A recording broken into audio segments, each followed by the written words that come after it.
आता कार्यक्रम झाल्यानंतर आपला जो काही नियोजित कार्यक्रम आहे माझ्या विद्यार्थ्यांशी संवाद साधणे, तर या संदर्भात मगर सर आपल्यासोबत संवाद साधणार आहे. परंतु आपण यापूर्वी कारण हा संवाद कार्यक्रम जवळपास 1-2 तास चालणार आहे. त्यामुळे या कार्यक्रमाचं जे काही आदेश जे भाषण आहे तर ते आपण अगोदर घेणार आहोत. सांगले सर मार्गदर्शन करतील आणि त्यानंतर आपला नियोजित कार्यक्रम सुरू होईल.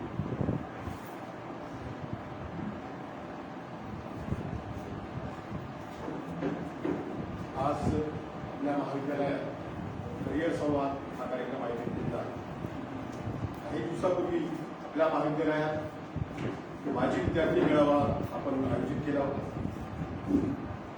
माजी विद्यार्थी मेळावा आयोजित केला होता आणि त्या मेळाव्यामधून चर्चेतून असं आलं की आपले जे माजी विद्यार्थी आहेत ते खूप अनेक चांगल्या पदावर कार्यरत आहेत आणि त्या निमित्तानं एक असं ठरलं गेलं की आपले जे माजी विद्यार्थी आहेत चांगल्या पदावर त्यांनी आपल्याला मार्गदर्शन करावं.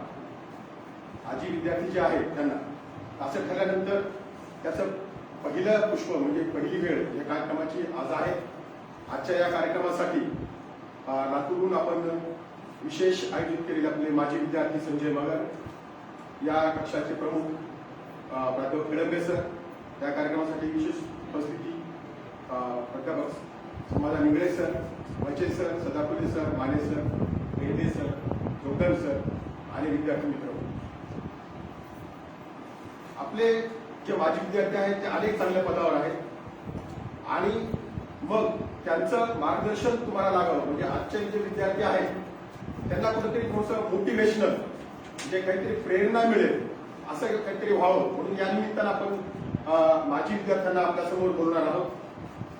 अनेक माजी विद्यार्थी यानंतर वेगवेगळ्या कार्यक्रमामध्ये आपल्यासमोर दिसतील. म्हणजे तुमच्यासमोर एक विजन मोटिवेशन ठेवण्याचा यामागे उद्देश आहे. आता आजचं जे पहिल्यांदा जे बोलणार आहेत तर ते स्पर्धा परीक्षेवर बोलणार आहे. स्पर्धा परीक्षा म्हणजे आजचं युगच हे स्पर्धेचं आहे. स्पर्धेचं युग म्हणजे तुम्हाला अगदी कुठलाही जॉब करायचा असेल तर एवढी स्पर्धा आहे. म्हणजे एक काळ असा होता की एखादा विद्यार्थी जर 10वी पास झाला तर त्याच्या घरी 10 जण जायचे की आमच्याकडे कामाला आहे, मग आमच्याकडे नोकरीला यावं. नंतर मग तीच परिस्थिती पोस्ट ग्रॅज्युएशन पर्यंत गेली. पोस्ट ग्रॅज्युएशन नंतर आता तर PhD तुमचं किती क्वालिफिकेशन असलं तरी पण तुम्हाला बोलवायला कुणीही नोकरीला येत नाही. आता तुम्हाला नोकरी मागायसाठी जावं लागतं आणि त्याचा रेशो सुद्धा आता एवढा भयानक झालेला आहे. म्हणजे त्याचा स्पर्धा एवढी भयानक वाढलेली आहे की खूप संख्येने म्हणजे तुम्हाला एका जागेसाठी कितीतरी विद्यार्थी त्या ठिकाणी इलिजिबल आहेत आणि ते नोकरी मागतायत आणि याच्यातून निर्माण झाली ती स्पर्धा. आणि म्हणून या स्पर्धेमध्ये तुम्हाला आता टिकायचं म्हणजे तुमचा काळ आणि पूर्वीचा काळ हा खूप फरक आहे. पण आजच्या काळामध्ये तुम्हाला तुम्ही ज्या काळामध्ये आज आहेत त्या काळामध्ये तुम्हाला टिकण्यासाठी तुम्हाला स्पर्धेत उतरणं गरजेचं आहे. आणि स्पर्धेत उतरायचं असेल तर तुम्हाला त्यासाठी तयारी करणं गरजेचं आहे. कुठेतरी आपण रुटीन कॉलेजला येतो म्हणून कुठेतरी तुम्हाला वेगळं मोटिवेशन मिळणं गरजेचं आहे. म्हणून आपण हा कार्यक्रम आयोजित केला. आपल्या महाविद्यालयात देखील स्पर्धा परीक्षा मार्गदर्शन केंद्र आहे, करिअर गायडन्स केंद्र आहे. ते काल केंद्र प्राध्यापक खडंबे सर पाहतात, त्यांचे सहकारी आहेत. त्यांच्या थ्रू वेगवेगळे कार्यक्रम आपण दरवर्षीच आयोजित करत असतो. आपले विद्यार्थी नेहमीच चांगलं यश मिळवत आहेत. आपल्याकडे 10व्या आणि 11व्या आणि 12व्या योजनेमध्ये UGC करून देखील आपलं अनुदान मिळालं होतं आणि आपण एंट्री इन सर्व्हिसेस चालवलं आहे, रेमेडियल चालवलेलं आहे. अशा वेगवेगळ्या अनुदानातून आपण महाविद्यालयामध्ये हे कार्य चालूच असतं. एवढंच नाही तर महाविद्यालयामध्ये आपण या अनुदानातून एक ग्रंथालयामध्ये स्वतंत्र आपल्याकडे कक्ष आहे की तो स्पर्धा परीक्षेसाठीच कक्ष आहे. त्या कक्षामध्ये हे विद्यार्थी स्वतः जाऊ शकतात आणि या कक्षाचं वेगळेपण असं आहे की हे विद्यार्थी स्वतः त्या प्रत्येक कपाटापर्यंत जातात. तिथं ते पुस्तकं चॉईस करतात. म्हणजे ते पुस्तक त्यांना असं नाही की नाव सांगायचं आणि पुस्तक घ्यायचं ही मेथड न ठेवता विद्यार्थी कपाटापर्यंत जाईल, तो पुस्तक चाळेल. पुस्तकात त्याला जे वाटेल नाही आता हे मला पुस्तक वाचण्यासारखं आहे, हे पुस्तक मी वाचलं पाहिजे. म्हणजे अगदी साध्या परीक्षेपासून म्हणजे तलाठी, पोलीस, ग्रामसेवक यापासून तर IAS लेवलपर्यंतची सगळी पुस्तकं त्या ठिकाणी आहेत. त्यामुळे विद्यार्थ्याला जे पाहिजे त्याच्या चॉईसनुसार तो विद्यार्थी जातो, तिथं ते पुस्तक घेतो आणि 1-2 तास जे त्याला बसायचं तर तेवढं तो बसून त्या ठिकाणी त्या पुस्तकाचं वाचन करतो आणि ते पुस्तक आपण बाहेर देत नाही त्या कक्षाच्या बाहेर. ते यासाठी की त्याचा त्या पुस्तकाचा जास्तीत जास्त उपयोग व्हावा. म्हणजे जो विद्यार्थी तिथं जाऊन बसेल त्याला तो तुमच्यापैकी बरेच विद्यार्थी त्या ठिकाणी जाते असतील आणि जर कोणी जात नसेल तर या निमित्तानं तुमच्या कानावर ते पडेल की आपल्याकडे असं कक्ष आहे, लायब्ररीच्या पहिल्या मजल्यावर आहे तो, तिथं तुम्ही गेलात पण तुम्हाला आय कार्ड लागतं त्यासाठी, त्याची वेळ आहे, त्या वेळेमध्ये जर तुम्ही आय कार्ड घेऊन गेलात तर तुम्हाला त्या ठिकाणी ती सगळी पुस्तकं तुम्हाला पाहायला मिळतील. आणि ती पुस्तकं जर तुम्ही वाचली तर तुमच्या रेग्युलरचं जे तुमचं शिक्षण आहे BA BCom BSc जे तुम्ही करताय तर याच्यासोबत आत्तापासूनच म्हणजे तुम्ही जर फर्स्ट इयरला सेकंड इयरला असाल तर आत्तापासूनच म्हणजे ग्रॅज्युएशन नंतर तुम्हाला स्पर्धा परीक्षा देतात बऱ्याचशा. मुख्य ज्या स्पर्धा परीक्षा आहेत त्या तुम्हाला ग्रॅज्युएशन असेल तर क्वालिफिकेशन असतं, परंतु ग्रॅज्युएशन झाल्यानंतर तुम्ही तयारी करणं म्हणजे काय होतं की खूप उशीर होतो त्या गोष्टी. आणि मग काय होतं की तुम्हाला तयारी करणं वेळ जातो, वयाची बंधन असतात त्यासाठी आणि उशीर लागतो. म्हणून तुम्हाला आत्तापासूनच म्हणजे अगदी फर्स्ट इयरच्या यामध्ये काही विद्यार्थी असतील तर तुम्ही आत्तापासून जर तयारी केली तर तुम्हाला थर्ड इयर पर्यंत बरीचशी तुमची तयारी या अभ्यासक्रमासोबतच होते. या अभ्यासक्रमाचा देखील उपयोग तुम्हाला त्यामध्ये आहेच. तुम्ही जर पाहिलं तर त्याचा सिलेबस वगैरे तर तुम्हाला त्यामध्ये खूप असं बेनिफिट होऊ शकतं. त्यामुळे महाविद्यालय हे नेहमीच या गोष्टीचे लक्ष दिलेलं आहे आणि त्यातूनच म्हणजे आम्ही जे या विषयाकडे लक्ष देतोय त्याच्यातूनच आणि हा एक आपण आता नवीन प्रयोग करतोय की माजी विद्यार्थ्यांना बोलून या ठिकाणी तुमच्यासमोर त्यांना त्यांचं मार्गदर्शन तुमच्यासमोर मांडतोय. त्यामधून मला निश्चित वाटतंय की विद्यार्थी आपले निश्चित मोटिवेट होतील, त्यांना प्रेरणा मिळेल आणि ते यशस्वी होण्यासाठी या कार्यक्रमाचा उपयोग होईल. एवढं बोलून मी माझे 2 शब्द संपवतो.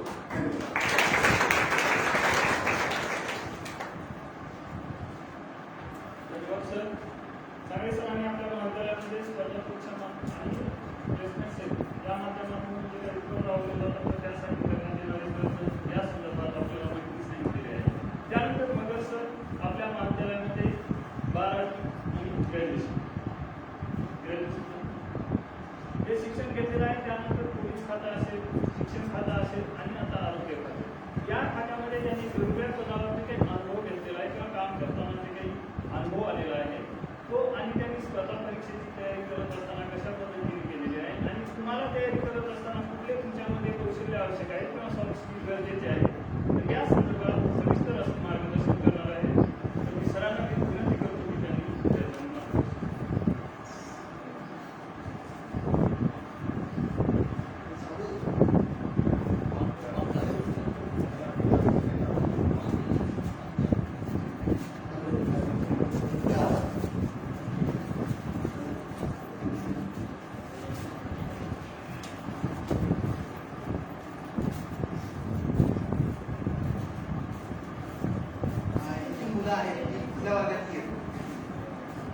फर्स्ट इयर सेकंड इयर ग्रॅज्युएशनचे आहे म्हणजे first year second year third year 11वी 12वी नाही 11वी 12वीचं कोणीच नाही ना.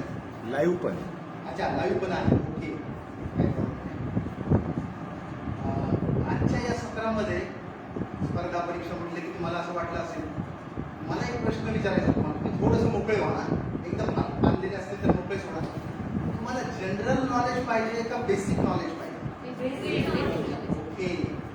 तुम्हाला काय वाटतं जनरल नॉलेज महत्वाचं आहे का बेसिक नॉलेज महत्वाचं आहे?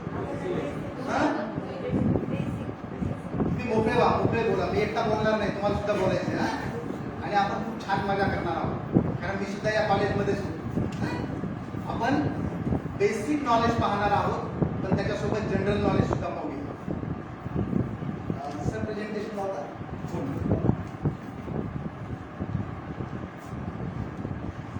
हे पहा. मी माझ्याविषयीची जी माहिती सांगणार आहे ना आता ती सारी जनरल माहिती सांगणार आहे, जनरल नॉलेज. कारण काय मला जे काय तुमच्याशी बोलायचे बेसिक जे बोलायचंय ते बेसिक बोलताना अगोदर माझ्याविषयीची जनरल माहिती सांगतो म्हणजे मग तुम्हाला लक्षात येऊन जाईल की मी बेसिक काय सांगणार आहे. मी सध्या या कॉलेजचाच विद्यार्थी आहे, माजी विद्यार्थी आहे म्हणून आपण काय म्हणतो होतो माजी विद्यार्थ्याचा त्याचा उपयोग होणार नाही वाटतं कारण त्याचा उपयोग होणार मी या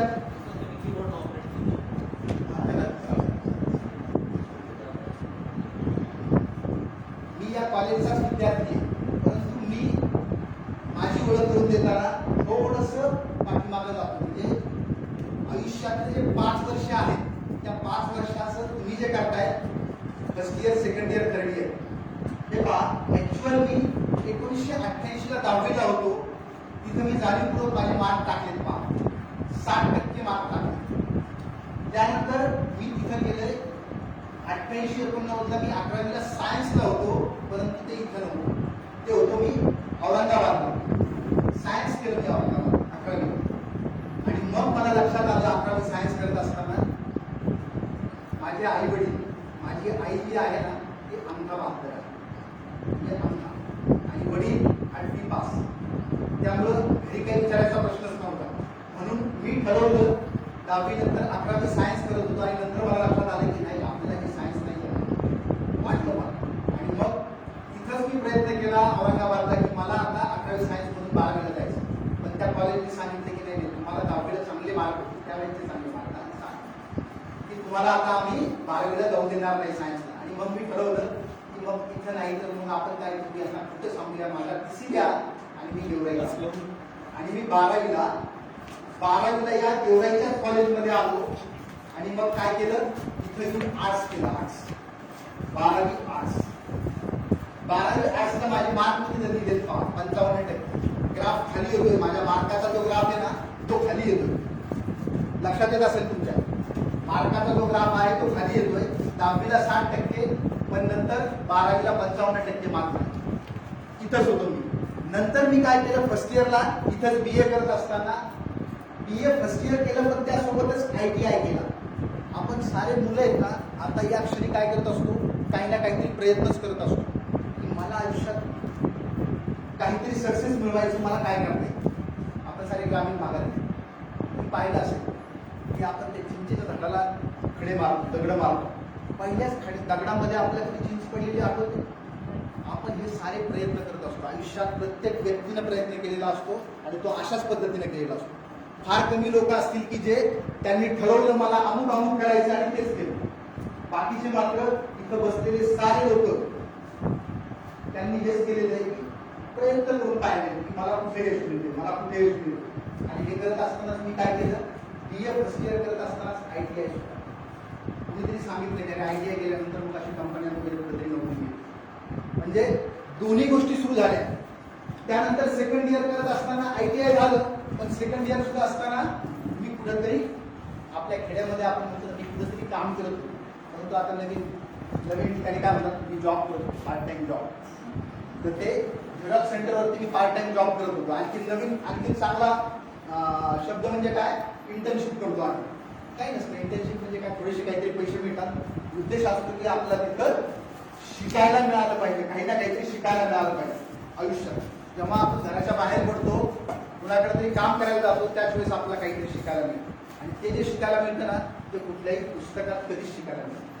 मग तुम्ही भले MBA जरी केलं, MBA मार्केटिंग केलं, फायनान्स केलं, काही जरी केलं, तर आपण जे शिकलोय ना ते आपल्यासारखं, आपले जे अनुभव आले ते अनुभव आपल्याला कुठल्याच MBAच्या पुस्तकातही शिकायला मिळत.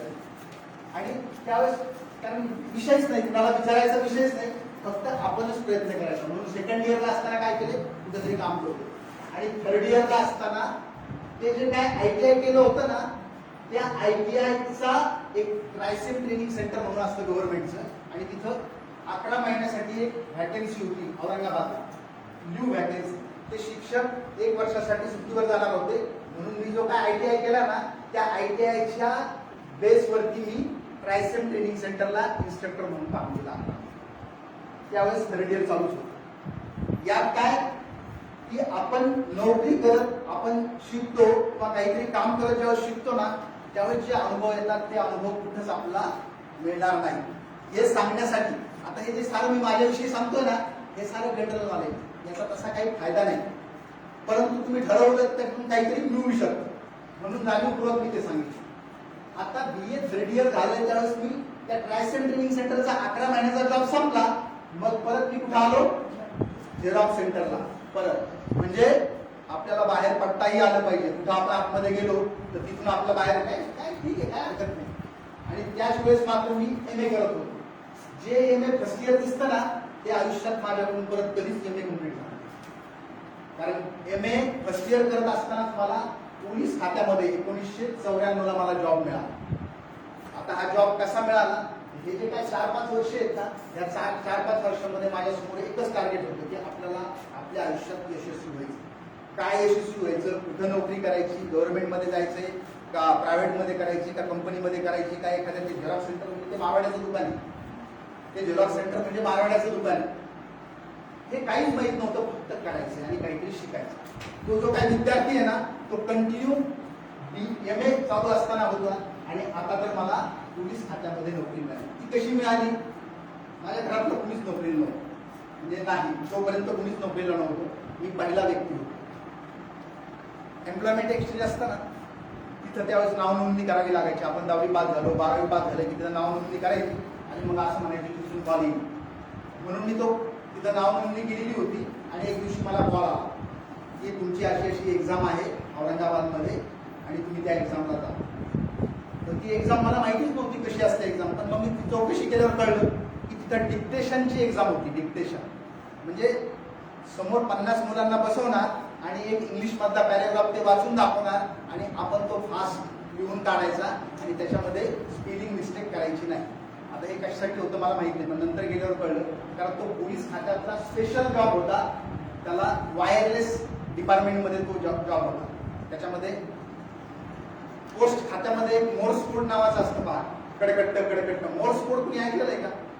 मोर्स कोड नावाचा कोड काही लोकांनी फार तार करायला लागायची पहा, तार. ती तार करत असताना तो मोर्स कोड वापरला जायचा. कडकट्ट त्या टाईपचं ते असायचं. आता ते सारं कारभार घेतलं, म्हणून मला ते करायला मिळालं आणि मला जॉब मिळाला. आता या पुढं झालं का, हे मी तुम्हाला एवढ्यासाठी सांगितलं की सध्याचा जो काळ आहे तो तर मी आता हे 30 वर्षापूर्वीच बोलतोय. सध्याचा काळ आहे. तुमच्यापैकी अशी किती मुलं आहेत की ज्यांची घरची परिस्थिती खूप चांगली आहे आणि त्यांना ग्रॅज्युएशन होईपर्यंत काहीच काम धंदा काहीच करायची गरज नाही, घरची परिस्थिती खूप चांगली आहे. असे किती लोक आहेत? सगळेच येतील ऑनलाईन मध्ये हा फरक पडतो सर. ज्यावेळेस मी ऑनलाईन मध्ये काही प्रश्न विचारतो ना, तर ऑनलाईन मध्ये लगेच त्या ऑडियन्स पोल मध्ये लोक लाजत नाही, आजूबाजूला कोण आहे स्पष्ट तिथं ऑडियन्स पोल मध्ये लिहितात. तिथं काय होतं, तिथं मुलं लाजतात. म्हणजे सारीच मुलं अशी आहेत की ज्यांची घरची परिस्थिती तशी नाही. म्हणून आपण या वयात छोटं मोठं जरी काही काम करत असतो त्याचा फायदा आपल्या आयुष्यात. कुठलंही काम, मग ते घरातलं काम असू द्या किंवा आपला जो काय शेती असेल किंवा घरातला जो काय बिझनेस असेल, कुठल्याही कामामध्ये मी फक्त आता BA करतोय आणि मी कॉलेजला जातोय एवढं बोलून जर तुम्ही घरच्यांना जर फसवत असाल तर नाही जमणार. कॉलेज किती वेळ आहे? कॉलेजच्या व्यतिरिक्त जो वेळ आहे तो तुम्ही काही ना काहीतरी जर केलं तरच पुढे आपल्याला कसा फायदा होणार आहे, यासाठी मी तुम्हाला इथे सांगितलं. पुढे पाहूया काय झालं त्या 1994 ते 2003 मध्ये पोलीस डिपार्टमेंट मध्ये मी काम केलं 9 वर्ष. आतापर्यंतचा इतिहास आता सांगतो, एकच 2-3 वर्ष जरी पोलीस खात्यात काम केलं ना ते माणूस संपून जातो सारा. कारण काय, तुम्हाला माहिती आहे महाराष्ट्र शासनातलं सर्वात वाईट डिपार्टमेंट जर कोणतं असेल असं लोक समजतात तर कोणतं?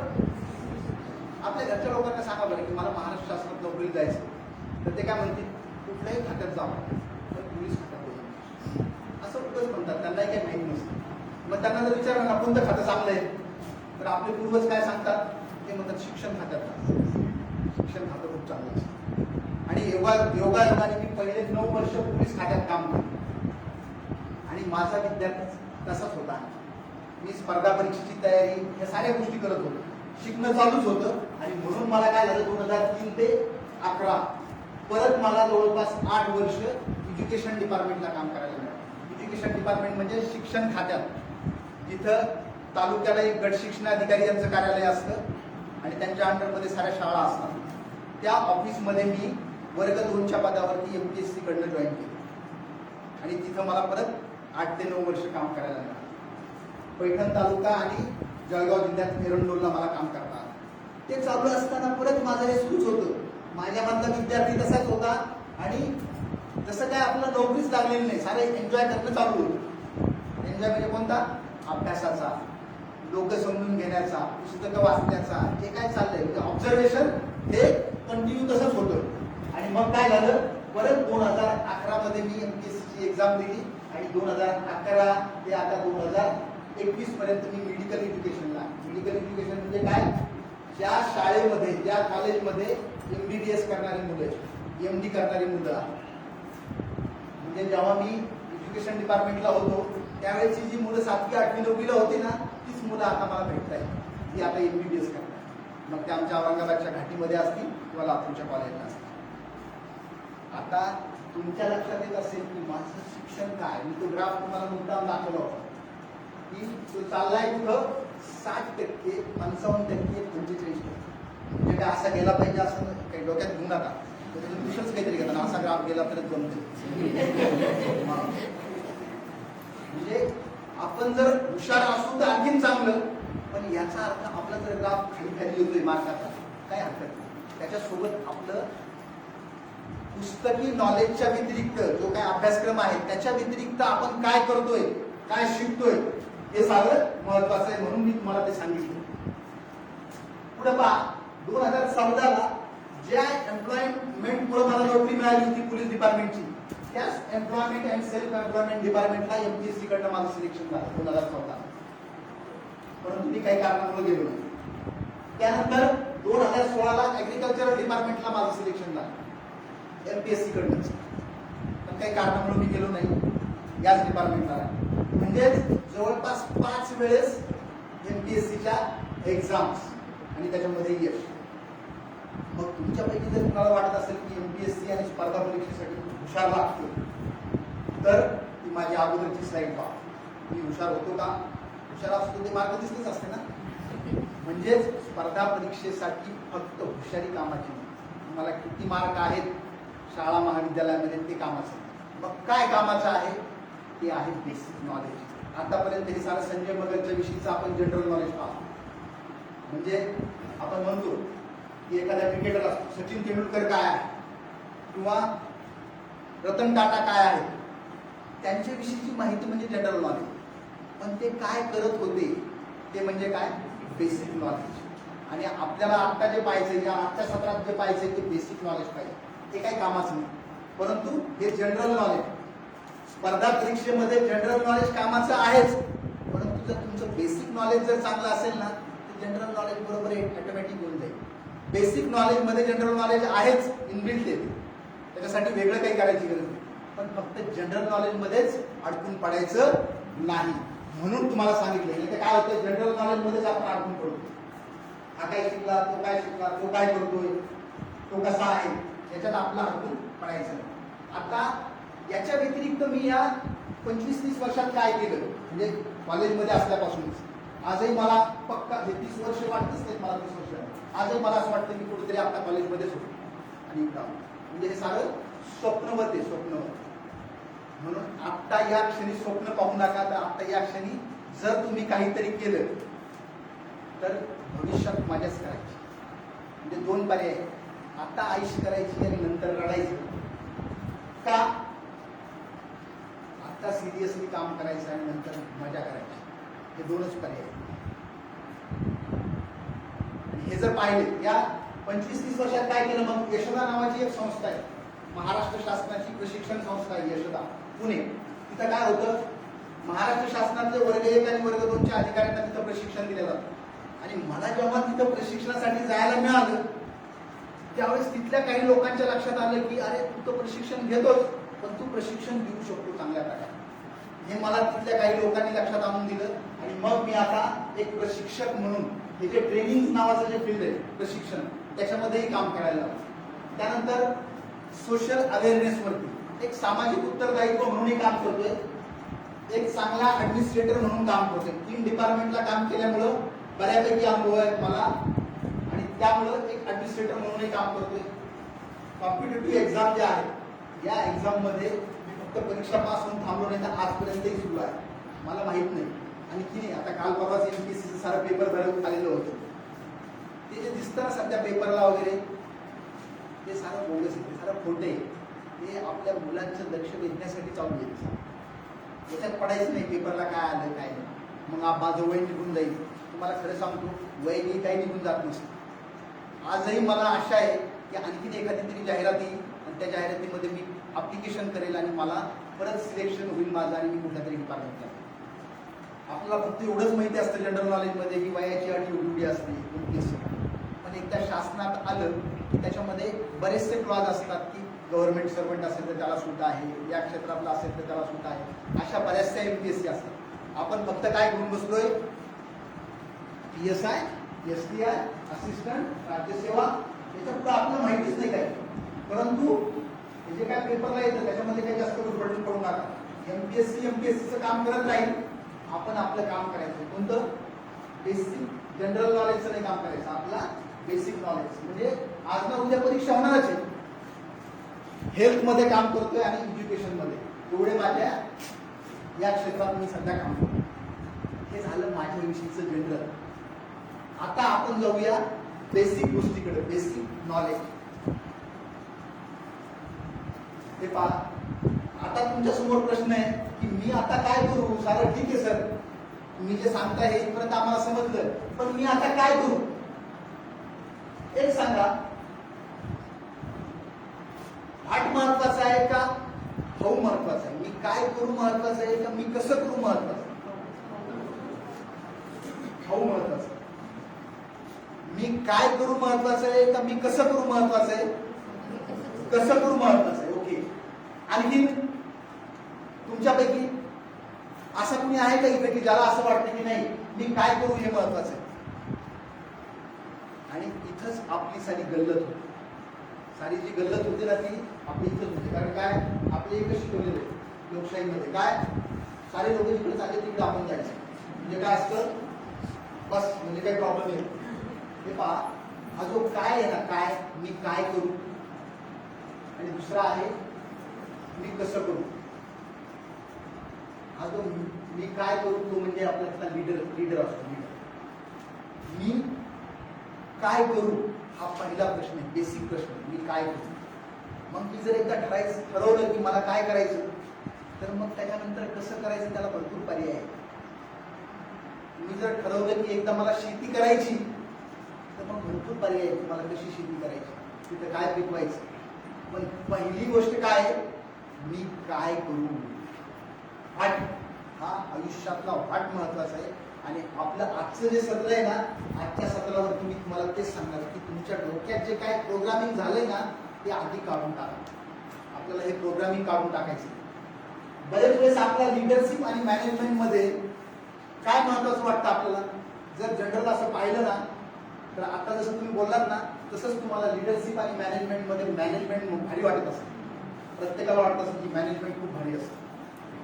मॅनेजमेंट काय करतं माहितीये का, मॅनेजमेंट कसं करायचं त्याचा विचार करतो. आणि लीडर कशाचा विचार करतो की काय केलं पाहिजे. आपल्याला आपल्या आतला लीडर बाहेर काढायचा.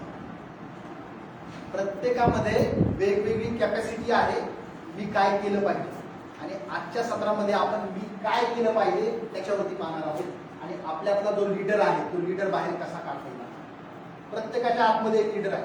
लीडर म्हणजे तुम्ही तो लीडर समजू नका बरं का. कोणता, त्याच्यात ते आता सोडून द्या साधं. आता कोणतं, तो लीडर नाही. आता लीडर आपल्या आत्मधला लीडर. मी काय केलं पाहिजे, माझ्या आयुष्यात काय केलं पाहिजे, काय काढायचंय आपलं आतलं. अगोदर ठरवायचंय मला काय करायचं. मग ते काय करायचं ते ठरवण्यासाठीच लीडरशिप आणि मॅनेजमेंट. हे पहा, लीडर काय करतो, तो लीड करतो. टू लीड, काय करायचं ते ठरवतो. आणि मॅनेजर काय करतो, मॅनेजर लीडरनी जे ठरवलंय ना त्याची फक्त अंमलबजावणी करतो, मॅनेजमेंट करतो. आपल्याला काय मिळतं, आपल्यातला लीडरच जर बाहेर नाही आला तर मी कसं करू हा नंतरचा प्रश्न आहे. कसं करायचं हा नंतरचा प्रश्न आहे. आधी आपल्याला ठरवायचं की मी काय केलं पाहिजे. आणि मी काय केलं पाहिजे त्यासाठी पहा, लीडर्स काय करतोय, तो व्हिजन सेट करतो. व्हिजन, आपल्याला आपल्या आयुष्याचं व्हिजन सेट करायचं की मला जायचंय. आपण आज या ठिकाणी आहोत तर मला आयुष्यामध्ये काय करायचंय. हे जे 5 वर्ष किंवा 3-4 वर्ष तुमच्या समोर आहेत, या 3-4 वर्षातच आपल्याला आपल्या मधला लीडर बाहेर काढायचा. मी काय केलं पाहिजे, कसं केलं पाहिजे. त्यासाठी भरपूर पुस्तकं आहेत, क्लासेस असतील, सारा असेल, बरोबर ना. कसं करायचं याच्यासाठी जास्त विचार करायची गरज नाही. मी काय केलं पाहिजे, मी काय करू. आणि त्यासाठी लीडर काय करतो, व्हिजन सेट करतो. तो आयडिया जनरेट करतो. आयडिया एक असा शब्द आहे की आपलं असं वाटतं आयडिया म्हणजे ते फार मोठं काम असतं. छोट्या छोट्या आयडिया जनरेट करतो तो लीडर. त्यानंतर तो काय करतोय, लोकांना मोटिवेट करतो, इन्स्पायर पीपल. त्यानंतर तो जे काय त्याचं लक्ष पूर्ण फ्युचरकडे असतो. म्हणून आपल्याला हा जो हार्ट आहे या हार्टकडे लक्ष द्यायचं.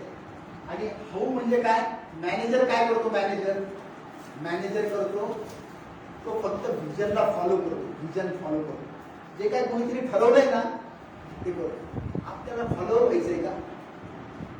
फॉलोअर म्हणजे काय, कोणीतरी सांगायचं आणि त्याप्रमाणे मी करायचं, त्याला म्हणतात फॉलोअर. आणि लीडर म्हणजे काय, लीडर म्हणजे मला आतमध्ये जे वाटतं ना तेच मला करायचं. बाकी कोणी काहीही सांगू त्याच्याशी काही घेऊन देत नाही. मला आतमध्ये काय वाटतं ते काढायचं बाहेर आणि त्याच्याप्रमाणेच काम करायचं. ते कोण करतो, तो लीडर करतो. म्हणून आपल्याला आज आपण या मॅनेजरकडे किंवा कसं करायचं याच्याकडे बिलकुल पाहणार नाही. आपण आज ठरवणार आहे की आपल्याला काय करायचं, मी काय केलं पाहिजे. पहा, 3 गोष्टी मी तुम्हाला समोर दाखवल्यात. पहा, दिसताय, आवड, क्षमता आणि संधी.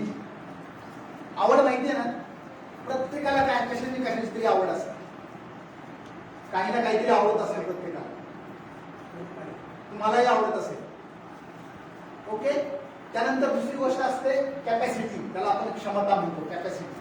प्रत्येक व्यक्तीमध्ये कॅपॅसिटी काही ना काही. आपण ज्या अर्थी या क्षणी मी आत्ता मेलेलो नाही, मी जिवंत आहे म्हणजे काय, माझ्यामध्ये काही ना काहीतरी कॅपॅसिटी आहे. मी जाणीवपूर्वक मी जिवंत आहे असं नाही म्हणत. मी ज्या अर्थी आत्ता मेलेलो नाही त्या अर्थी काय, माझ्यामध्ये काही ना काहीतरी क्षमता आहे. म्हणजे मला काही ना काहीतरी आवडतं, माझ्यामध्ये काहीतरी क्षमता आहे. जर मला काहीतरी आवडत असेल, माझ्यामध्ये काही क्षमता असेल, तर ह्या पूर्ण आयुष्यामध्ये पुढे ना कुठेतरी मला संधी असेल की नसेल? संधी असेल की नसेल? हे चालू असताना एक तुम्हाला सांगतो, मोटिवेशन शब्द माहिती आहे तुम्हाला? मोटिवेशन, ते जनरल मोटिवेशन सांगणार नाही तुम्हाला. दुसरं एक मोटिवेशन सांगतो. एक हिडॉनिक मोटिवेशन असते. Hidden motivation. हिडन प्रत्येक व्यक्तीमध्ये, या जगातल्या प्रत्येक सजीवामध्ये ना एक हिडन मोटिवेशन असतं. ते हिडन मोटिवेशन काय असतं माहितीये का? ते असतं की प्रत्येक व्यक्तीला जीवन जगण्यासाठी तग धरून राहायचं असतं. तग, ते म्हणतो ना आपण सर्वायवल, तग धरून राहायचं असतं प्रत्येक सजीवाला. ते मोटिवेशन आपल्या आतमध्ये असतं प्रत्येक सजीवामध्ये. हिडन मोटिवेशन, तग धरून राहणं. दुसरं असतं की माझं कुटुंब, माझे आई वडील, किंवा आपण त्याला रिप्रोडक्शन म्हणतो की आपल्यासारखा दुसरा जीव जन्माला घालायचा आणि मग परत हे चालूच ठेवायचं. सध्या तेच चालू आहे, बाकी काहीच नाही. म्हणजे पहिलं म्हणजे मला तग धरून राहायचंय. दुसरं म्हणजेच मला माझं कुटुंब आणि हे सारं सांभाळायचंय. आणि तिसरं म्हणजे अन्न. हे जे 3 मोटिवेशन आहेत ना, हे हिडन मोटिवेशन आहे. हे जगातल्या कुठलाही सजीव त्याला काही केलं आणि नाही केलं तरी हे होणारच. त्यामुळं असं तुम्ही काही विचार करू नका की आता कोरोनामुळे पुढं काय होईल, आपलं कसं होईल, आपली शेती तर फार कमी आहे. म्हणजे आपलं पोट भरणारच, प्रत्येक जण पोट भरतो. त्यानंतर आपल्या कुटुंबाचंही सारं व्यवस्थित होणारच आणि आपलं अन्नही मिळणार. आपल्याला जे जायचंय ना, ह्या हिडॉनिक मोटिवेशनच्या पुढे जायचं. हे जे हिडन मोटिवेशन, त्याच्यात अडकून नाही पडायचं. त्याच्यात अडकून पडलो ना आपण की मग आपल्यातला लिडरही बाहेर येत नाही, काय नाही. मग आपण फक्त मी फार गरीब आहे, मी फार फुगळा आहे, मला मी खेळायलाच आहे, आणि मग मला इंग्लिशच काही येत नाही. मग स्वतःला काय करतो आपण, पोचतो माहिती आहे ना. काही लोकांच्या चेहऱ्यावरती दिसतंय मला. तसं स्वतःला पोचल्यामुळे काय होतं, मग आपण फक्त त्या हिडन मोटिवेशनकडेच लक्ष देतो. आपल्याला त्या हिडन मोटिवेशनच्या पुढे जायचंय आणि त्यासाठी मात्र आपल्याला आवड, क्षमता आणि संधी या 3 बाबींचा विचार करायचा. आता आपल्याला जर करिअर करायचं असेल तर करिअर कसं करतात माहितीये का? जर आवड असेल एखाद्या गोष्टीची, आपल्यामध्ये जर क्षमता असेल ते करायची, आणि जगामध्ये कुठे संधी असेल तर त्याला म्हणतात करिअर. मग तुम्ही आता उदाहरण सांगा बरं एखादं की असं कोणी तुम्हाला करिअर करणार आहे का, त्याला जे आवडतं तेच तो करतो, ती क्षमता आहे. आपण म्हणतो की मी करिअर करतो, मी अमुक नोकरी करतो, ते करिअर नाही होत. करिअर म्हणजे काय? आवड आहे, क्षमता आहे, संधी आहे. जगातल्या प्रत्येक क्षेत्रातला जो टॉपचा माणूस आहे ना, तो करिअर करतो. सचिन तेंडुलकर तो क्रिकेटमध्ये करिअर करतो. का? त्याने करिअर केलं का? त्याला आवड होती क्रिकेटची, त्याच्यामध्ये क्षमता होती आणि त्याला संधी होती. त्याला लक्षात आलं की भारताच्या टीम मध्ये मी जाऊ शकतो. असे जे लोक आहेत, लता मंगेशकर करिअर आहे त्यांचं, रतन टाटा, प्रत्येक क्षेत्रातले टॉपचे लोक घ्या, ते टॉपचे लोक करिअर करतात. का? कारण त्यांना जी गोष्ट आवडते त्या गोष्टीमध्ये ते काम करतात, त्यांना ते कॅपॅसिटी आहे ते करायची आणि जगामध्ये संधी. म्हणून आपल्याला करिअर काय असतं ते कोण घ्यायचं. आवड आहे, क्षमता आहे आणि संधी आहे तर ते करिअर होतं. मग त्याच्या व्यतिरिक्त काय असतं दुसरं?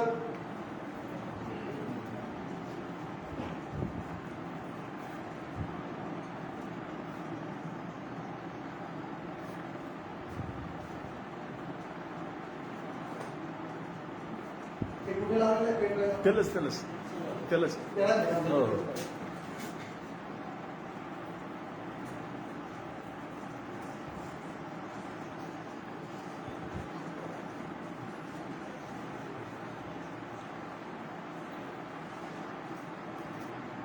हे पहा, आपण करिअर पर्यंत आलो. आपण पुढे जाऊया. हे आवड, क्षमता आणि संधी मधूनच स्वप्न असतं. पहा, स्वप्न आपण जे म्हणतो ना की काही लोक स्वप्न पाहतात. स्वप्न पाहणं म्हणजे काय? आवड असते आपल्याला एखाद्या गोष्टीची, ज्याच्यामध्ये संधी असते. आवड आहे, संधी आहे, परंतु क्षमताच नसतात. त्याला म्हणतात स्वप्न पाहणं. आपण बरेच वेळेस स्वप्नामध्येच असतो. मला क्रिकेट आवडतं, पण कशाला पाहायला आवडतं? मला क्रिकेट आवडतं, संधी आहे का? क्रिकेटमध्ये खूप संधी आहे ना. महाराष्ट्राच्या टीम मध्ये जाते, भारताच्या टीम मध्ये जाते, IPL आहे, काय आहे, संधी आहे, पण क्षमता नाही. कोणती? ग्राउंडवर खेळायचं म्हणते की नको, आपल्याला जमत नाही. 4-4, 5-5 तास, 7 तास जमत नाही. मग काय होईल का तरी काही? लक्षात घ्या, आपण स्वप्न पाहतो का असं काही? शांतपणे विचार करा. असं एखाद्या गोष्टीचं आपण स्वप्न पाहतोय का? आवडती एखादी गोष्ट, मला संधी आहे जगात, पण माझ्यामध्ये क्षमताच नाही.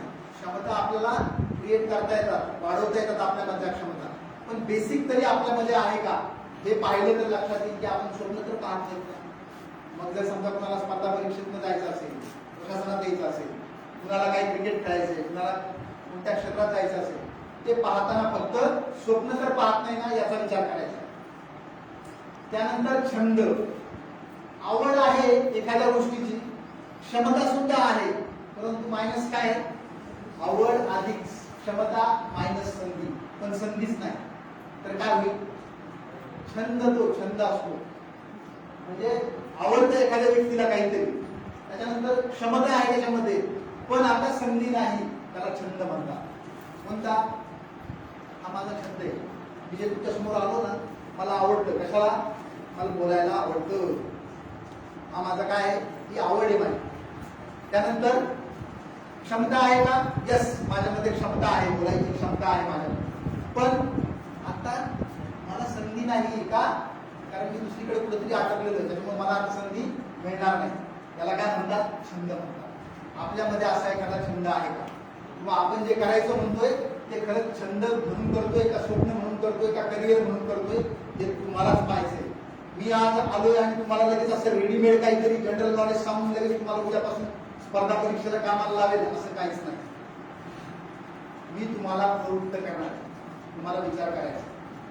म्हणजे फक्त तुम्ही आता इथून बाहेर गेले आणि मला खूप बरं वाटतं की ठराविक मुलं आहेत आणि ती ग्रामीण भागातली आपल्या गेवराई तालुक्यातली मुलं, फार मुलंही नाहीत त्याला, आणि तुमच्या चेहऱ्याकडे पाहिल्यावर मला असं वाटतं की तुम्ही बऱ्यापैकी विचार करणार. तुम्ही विचार केला तर तुमच्या लक्षात घेऊन जाईल. ओके, पुढे जाऊया आपण. नोकरी. नोकरी काय असते? तुम्हाला करायची का नोकरी? पहा, नोकरी काय असते? एखाद्या व्यक्तीमध्ये क्षमता आहे, कोणती? स्पर्धा परीक्षेची, कॉम्पिटिटिव्ह एक्झाम देणं, त्याच्यासाठीचा अभ्यास करणं, ही क्षमता. एखाद्या व्यक्तीमध्ये क्षमता आहे, तो पास होतो, परीक्षा पास होतो, नोकरीला लागतो. जसा मी नोकरीला लागलो, तसे खूप जण नोकरीला लागतात. नंतर काय? संधी. परीक्षा पास झाल्यानंतर संधी आहे, प्रशासनामध्ये काम करायचं, ओके, त्या पदावर काम करतो, परंतु आवडत नाही, वजा आवड. क्षमता अधिक संधी वजा आवड म्हणजे काय असतं, ती नोकरी असते.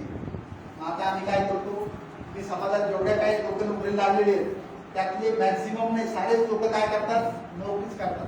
नोकरी करणं म्हणजे काय, की क्षमता होती म्हणून परीक्षा पास झालो आणि नोकरी लागली, संधी होती म्हणून तिथं पैसा मिळतोय, रोजीरोटी मिळते, परंतु आवडतं का, आवडत नोकरी करा, 10 ते 6 आपली नोकरी करायची.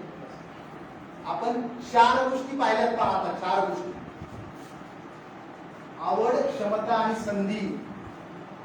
आवड अधिक क्षमता अधिक संधी म्हणजे करिअर. दुसरं, आवड अधिक संधी वजा क्षमता, त्याला स्वप्न म्हणायचं. त्यानंतर आवड अधिक क्षमता वजा संधी, त्याला छंद म्हणायचं. आणि क्षमता अधिक संधी वजा आवड, त्याला नोकरी म्हणायचं. तुमच्या लक्षात आलं नाही, थोडं वाक्यानंतर तुमच्या लक्षात येत असं झालं, येतं का, फार गडबड आहे, पण तुम्हाला समजलं का, हे समजण्यासाठीच, काही लिहून घेऊ नका, काय नाही, समजण्यासाठी. एकदा ते समजलं ना की तुम्हीच विचार करणार आहे उद्या किंवा कधीतरी तुम्हीच विचार करणार आहे की आपण हे कुठेतरी ऐकलं होतं, काहीतरी ऐकलं होतं, असं काहीतरी आपण करू शकतो. त्यासाठी तुम्हाला या गोष्टी सांगितलं. इथपर्यंत तुमचे काही प्रश्न आहेत का, तुमचे काही प्रश्न असतील तर विचारा. समजलं का तुम्हाला, विचारा, एकदम बिनधास्त विचारा, मोकळं व्हा, मोकळं. आपण जोपर्यंत बोलत नाही ना तोपर्यंत काहीच होणार नाही. विचारते कोणी, पुढाकार घ्यायचा, पुढाकार घ्यायला शिका, इनिशिएटिव्ह. कोणी आता येणार नाही आणि म्हणणार नाही की अरे तुझ्यामध्ये खूप चांगल्या क्षमता आहेत, चलतो आमच्याकडे नोकरी करायला, अरे वा वा वा, कोणीच येणार नाही, कोणी म्हणणारही नाही, कोणीच म्हणत नसतं कधीच. आपल्या स्वतःहून पुढे जाऊन त्यांना सांगायला लागते हे माझ्यामध्ये आहे. कोण कोण आहे का, काही प्रश्न असतील तर विचार. आवड आणि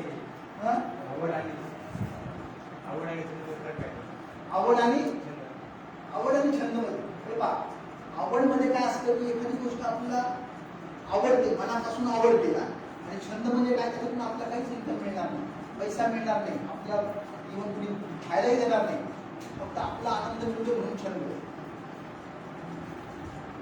त्यातून काहीच मिळत नाही. आवड म्हणजे ते आपण आवडत असतं, आपल्याला ते आवडते. हे आणखी क्लिअर होईल पुढच्या एका स्लाइड वरती. तुला जे आवड मधला आणि छंद मधला जो काय वाटतंय तुला, ते आणखी आपण क्लिअर करूया. त्याला ठेवूया, आपण पुढे जाऊया, लगेच तुझ्या लक्षात. हे जरी असं काही दिसत असलं तुम्हाला, मिराकी वगैरे काय दिसते एक शब्द, हा मिराकी नावाचा एक शब्द आहे. मिराकी ही कन्सेप्ट आहे, ग्रीक या देशातली एक कन्सेप्ट आहे. या कन्सेप्ट मध्ये काय सांगितलंय, ग्रीक देशातल्या या मिराकी कन्सेप्ट मध्ये असं सांगितलं की प्रत्येक व्यक्तीमध्ये असं काहीतरी असतं की जे करत असताना तो व्यक्ती सारं विसरून जातो, तहान भूक सारं विसरून जातो आणि ते करतो, त्याला म्हणायचं मिराकी. तुमच्यापैकी असे काही मुलं असतील की एखादी गोष्ट त्यांना करत असताना ते सारं विसरून जातात. समोर आई सांगते की ताट काढून ठेवलेलं आहे आणि मग आपण त्याचं लक्षच नसतं आपल्या त्या ताटाकडे, आपण आपल्या त्या कामातच व्यस्त असतो. अशी कोणती गोष्ट आहे तुमच्यामध्ये की समोर ताट आलं तरी तुम्ही जेवत नाही, त्यावेळेस तुम्ही सारं विसरून जातात, त्याला म्हणायचं मिराकी. असं ग्रीक कन्सेप्ट मध्ये सांगितलं.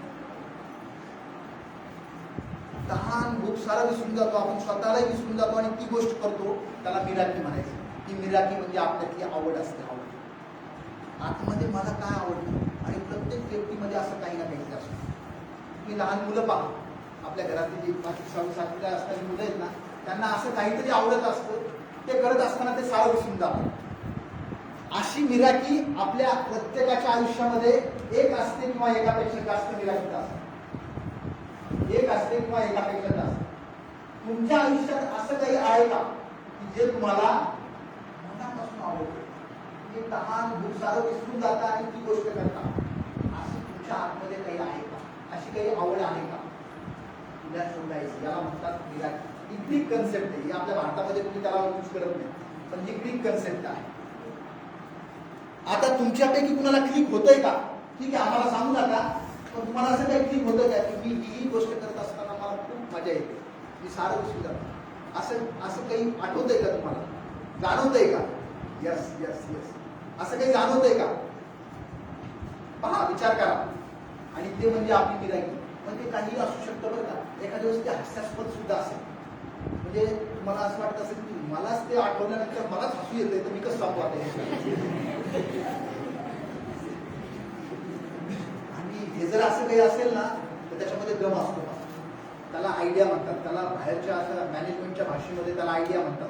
पण आपलं असं वाटतं की अशा आयडिया हास्यास्पद असतात का? येस, आयडिया ह्या हास्यास्पदच असतात. आपण जर त्याला एखादी गोष्ट आपल्याला आतमध्ये जाणवली आणि आपलं जर हसू आलं, खूप असं केलं, ते समजायचं याच्यात काहीतरी दम असतो असं स्वतः. आता मला सांगा, तुमच्यापैकी असा कोण डेअरिंगबाज आहे की तो सांगू शकतो यस मी सांगतो आता, किंवा मी सांगते सर की मला हे आवडतं. आता तुम्ही सारं सांगितलं, खरं तर मलाही ते वाटलं होतं आतमध्ये, ते हास्यास्पदच वाटलं होतं, पण मी आता सांगतेच. असा कोण डेअरिंगबाज आहे की तो स्वतःहून सांगू शकतो मला हे आवडतं? ते काहीही असू शकतं, काहीही. कोण सांगतंय? चला सांगा. वा, आपण एकदा नाही त्यासाठी एकदा टाळ्या वाजूया. सांगते, सोपी गोष्ट नाही बरं का, सोपी गोष्ट नाही. पुण्या मुंबईमध्ये मी आता मागच्या आठवड्यात मी बारामतीला गेलो होतो. तर शारदा प्रतिष्ठानमध्ये मी कार्यक्रम घेतला. तो सुद्धा साऱ्या मुली असतानाही मुली बोलत नाही, पण ती उठती आणि डेअरिंग करते. आणि तिने सांगितलंही नाही. आपण तिचं अभिनंदन करूया. आता ऐकूया. बोल. मला ना पुस्तक वेगवेगळे पुस्तक वाचायची सवय आणि ते पुस्तक वाचताना मला थोडं तरी कोणी विचारलं गेलं मला ते चिड येते. आणि असं वेगवेगळं मोटिवेशन अशा प्रयत्न त्यामध्ये फिरणं ते केलं ना तर आपल्याला चिड येते.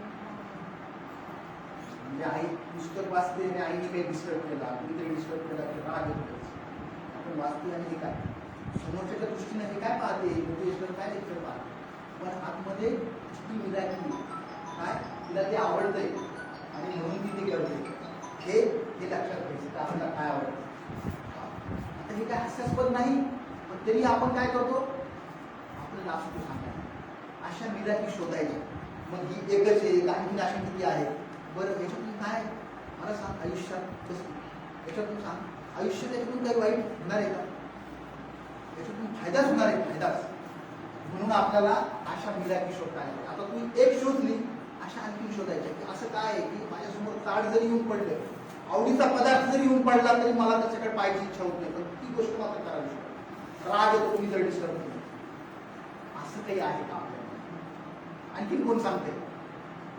आणखीन कोण सांगते? मुलांमधून सांगा, एकदम हास्यास्पद कुणीतरी सांगा की ते मलाच आठवलं त्यावेळेस मला हसू आलं. कुणी सांगताय? सांगताय कुणी?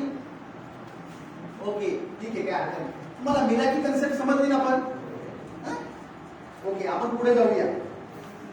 मिराकी आणखीन क्लिअर होईल. तुम्ही आता पुढे बोला, जे बोलले नाहीत ना ते पुढे बोला. एक मिसोगी नावाची कन्सेप्ट आहे, ही आहे जापानीज कन्सेप्ट, जापानची मिसोगी नावाची कन्सेप्ट. आपल्याला ते मिराकी मिसोगी ते शब्द नाही लक्षात राहिले तरी चालतील. आपलं आता काय करायचं, जनरल नॉलेज मधून बेसिक नॉलेज बाहेर काढायचं.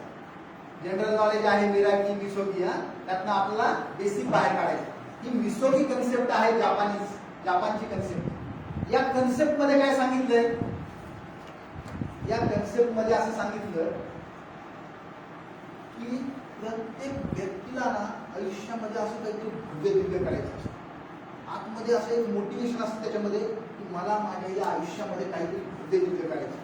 तिथे कोणीतरी दखल घेतली पाहिजे, जगाने दखल घेतली पाहिजे, माझ्या कुटुंबाने दखल घेतली पाहिजे, माझ्या मित्रमैत्रिणींनी दखल घेतली पाहिजे, साऱ्या समाजाने दखल घेतली पाहिजे. असं काहीतरी प्रत्येकाला भव्य दिव्य करायचं असतं. इथं कुणी आहे का सांगा बरं, ज्याला असं वाटतच नाही कधीच की मला काहीतरी भव्य दिव्य करायचं. आतमध्ये प्रत्येकाच्या आतमध्ये असतं बरं का, की आपण युनिक असलं पाहिजे. काहीतरी आपलं असं करायचं की ज्याची दखल पुऱ्या लोकांनी घेतली पाहिजे. या मिसोगी कन्सेप्ट मध्ये असं सांगितलं की प्रत्येक व्यक्तीमध्ये ना असं काहीतरी भव्य दिव्य करायचं असतं, पण हे करण्यासाठी आपल्या आतमध्ये असा कुठेतरी एक न्यूनगंड असतो की किंवा अशी एखादी प्रेरणा असते की आपलं असं वाटतं की ती गोष्ट मला ते करू देत नाही, चांगली गोष्ट मला करू देत नाही, असं काहीतरी बाधा आणणारी बाब असते. बाधा आणणारी गोष्ट, चांगली गोष्ट करण्यासाठी बाधा आणणारी गोष्ट असते. त्या बाधा आणणाऱ्या गोष्टीला म्हणायचं मिसोगी. एखादी गोष्ट जर आपल्याला चांगलं भव्य दिव्य करायचे, ते करण्यासाठी काहीतरी बाधा आणते. त्या बाधा आणणाऱ्या गोष्टीला म्हणतात मिसोगी. तुझ्या बाबतीत मिसोगी काय? तुला तुझी मिराकी कळाली, तुला ते पुस्तकं वाचायला आवडतात, मोटिवेशनल लेक्चर्स आवडतात ना, पण अशी कोणती मिसोगी आहे की ती बाधा आणते तुला हे करायला? त्याला म्हणायचं मिसोगी. काय वाटतं तुला? काय तुझी मिसोगी काय? म्हणजे माझी घरची परिस्थिती आणि आई-वडिलांची त्यांच्या मनात एक निर्णय तयार झाला की मुलीने शिकू नये, कारण की त्यांना वाटतं लेकरं शिकून काही करणारच नाही. Yes yes. पहा, आपल्यामध्ये मिसोगी कोणत्या कोणत्या असतात? पहा, एक तर मी गरीब घरची आहे, मी मुलगा नाही, मी मुलगी आहे, ही एक मिसोगी असते. मी दिसायला अशी अशी आहे, मी दिसायला चांगली नाही, माझी हाईटच जास्त आहे, माझी हाईटच कमी आहे, मी जर हे करायला लागले तर लोक काय म्हणतील, माझे नातेवाईक काय म्हणतील, मी जर मला जे काय भव्य दिव्य करायचं ज्या क्षेत्रात जे आतमध्ये मला वाटतंय ते भव्य दिव्य करायच्या नादाने मी जर काही करायला लागलो तर माझे आई वडील काय म्हणतील, माझे नातेवाईक काय म्हणतील, हे जे काय आहे ना त्या साऱ्या मिसोगी आहेत. मग अशा मिसोगी असतात का? मी माझी मिसोगी सांगतो तुम्हाला. मी माझी मिसोगी, मला आता कोरोनाच्या अगोदरपर्यंत माझ्यामध्ये एक मिसोगी होती. माझी मिराकी काय होती? माझी मिराकी होती की मला बोलायला खूप आवडतं, मला गप्पा मारायला खूप आवडतं. म्हणजे गप्पा मारण्यासाठी ना, म्हणजे माझा हात कुणी धरत नाही गप्पा मारायला. कुणी भेटला की त्याच्यावर गप्पा मारत असतो, ऑफिसमध्ये सुद्धा. मला गप्पा मारायला आवडतात, ती माझी मिराकी होती. पण माझी मिसोगी काय होती? मी जर ह्या गप्पा जर अशा जाहीरपणे मारायला लागलो तर लोक काय म्हणतील? सबसे बडा रोग क्या कहेंगे लोग. ही माझी मिसोगी होती. माझी काय सर्वांचीच मिसोगी असते, लोक काय म्हणतील. मी जर इकडे बोलायला लागले तर बाकीचे काय म्हणतील. म्हणजे ही मिसोगी होती. आणि ती मिसोगी एकदा काढली की काय होतं की वर आपली मिराकी लागते. एकदा का आपली मिसोगी आपल्याला कळली की मग काय व्हायला लागतं, आपली जी आवड आहे, आपल्या आतमध्ये जे आहे, आपल्या आतमधला जो लीडर आहे तो बाहेर यायला मदत. मगाशी कुणीतरी सांगितलं की आपल्या हे सत्र 2 तास घ्यायचे, तसं काहीच नाही. 2 तास वगैरे तसं काहीच नाही. तुम्हाला जेव्हा वाटेल की आता हे सत्र थांबवायचं, ते आता ज्याला वाटेल त्याने उभा राहायचं, सांगायचं का नाही थांबवा. आपण 2 तासाच्या अगोदर थांबवणार आहे. हे सत्र आपण 1.5 तासामध्ये संपवणार आहे. पण जरी तुम्हाला असं काही वाटलं की आता बोर व्हायला लागले, आता हे नकोय, तर आपण त्याला थांबवून टाकूया. तुमच्या लक्षात येतं आता मिसोगी शोधायची आपल्यामध्ये. म्हणजे काय? ते वेरूळ अजिंठा माहिती आहे तुम्हाला? वेरूळला फार पूर्वी काय असेल बरं? अगोदर एक मोठा पाषाण असेल, नुसता एक डोंगर असेल, त्याच्यामध्ये मिराकी होतीच ना आतमध्ये.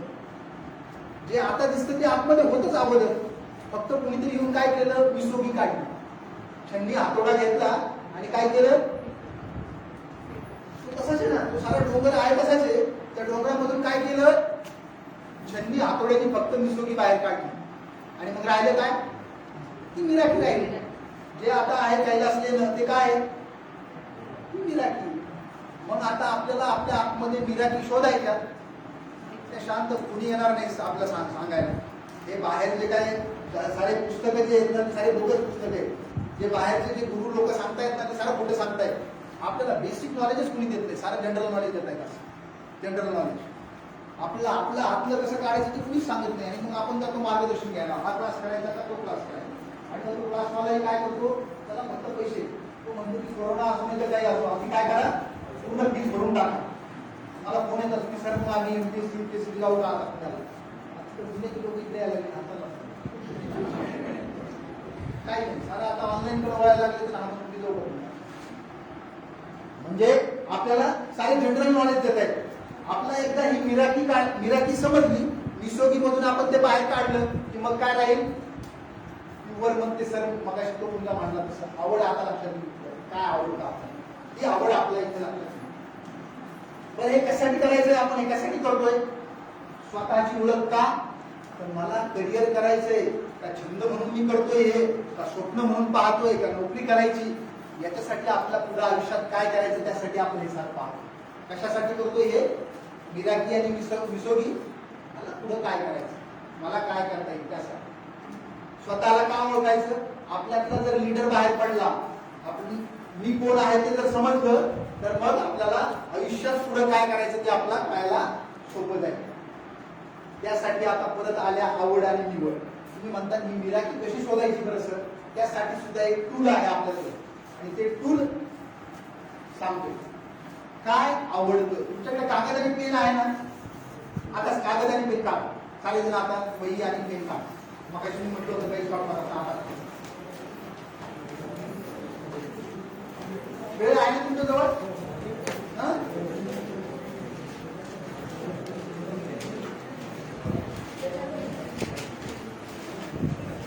आता कागद आणि पेन घ्या लवकर. रेडी?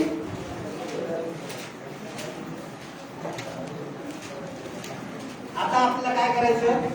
पहिलं एक्सरसाइज करायची आपल्याला. मला काय आवडतं? मला ज्या ज्या गोष्टी आवडतात ना त्या गोष्टीची आपली यादी करायची. जे काय आवडतं ते लिहायचं. बिंदास लिहून टाकायचं. मला काय आवडतं त्याची यादी करायची. मग ती यादी जेवढी जास्त होईल, तुम्ही दोघं जण बाजूला बसा. हा तूच ये इकडे. आणि तुला जर खान जोड करणार तेच आम्हाला सांग साऱ्यांना. आम्ही ऐकू. हा यस मला येतो बरं का जोड करणार. हा आता काय आवडतं याची एकदाची यादी करायची.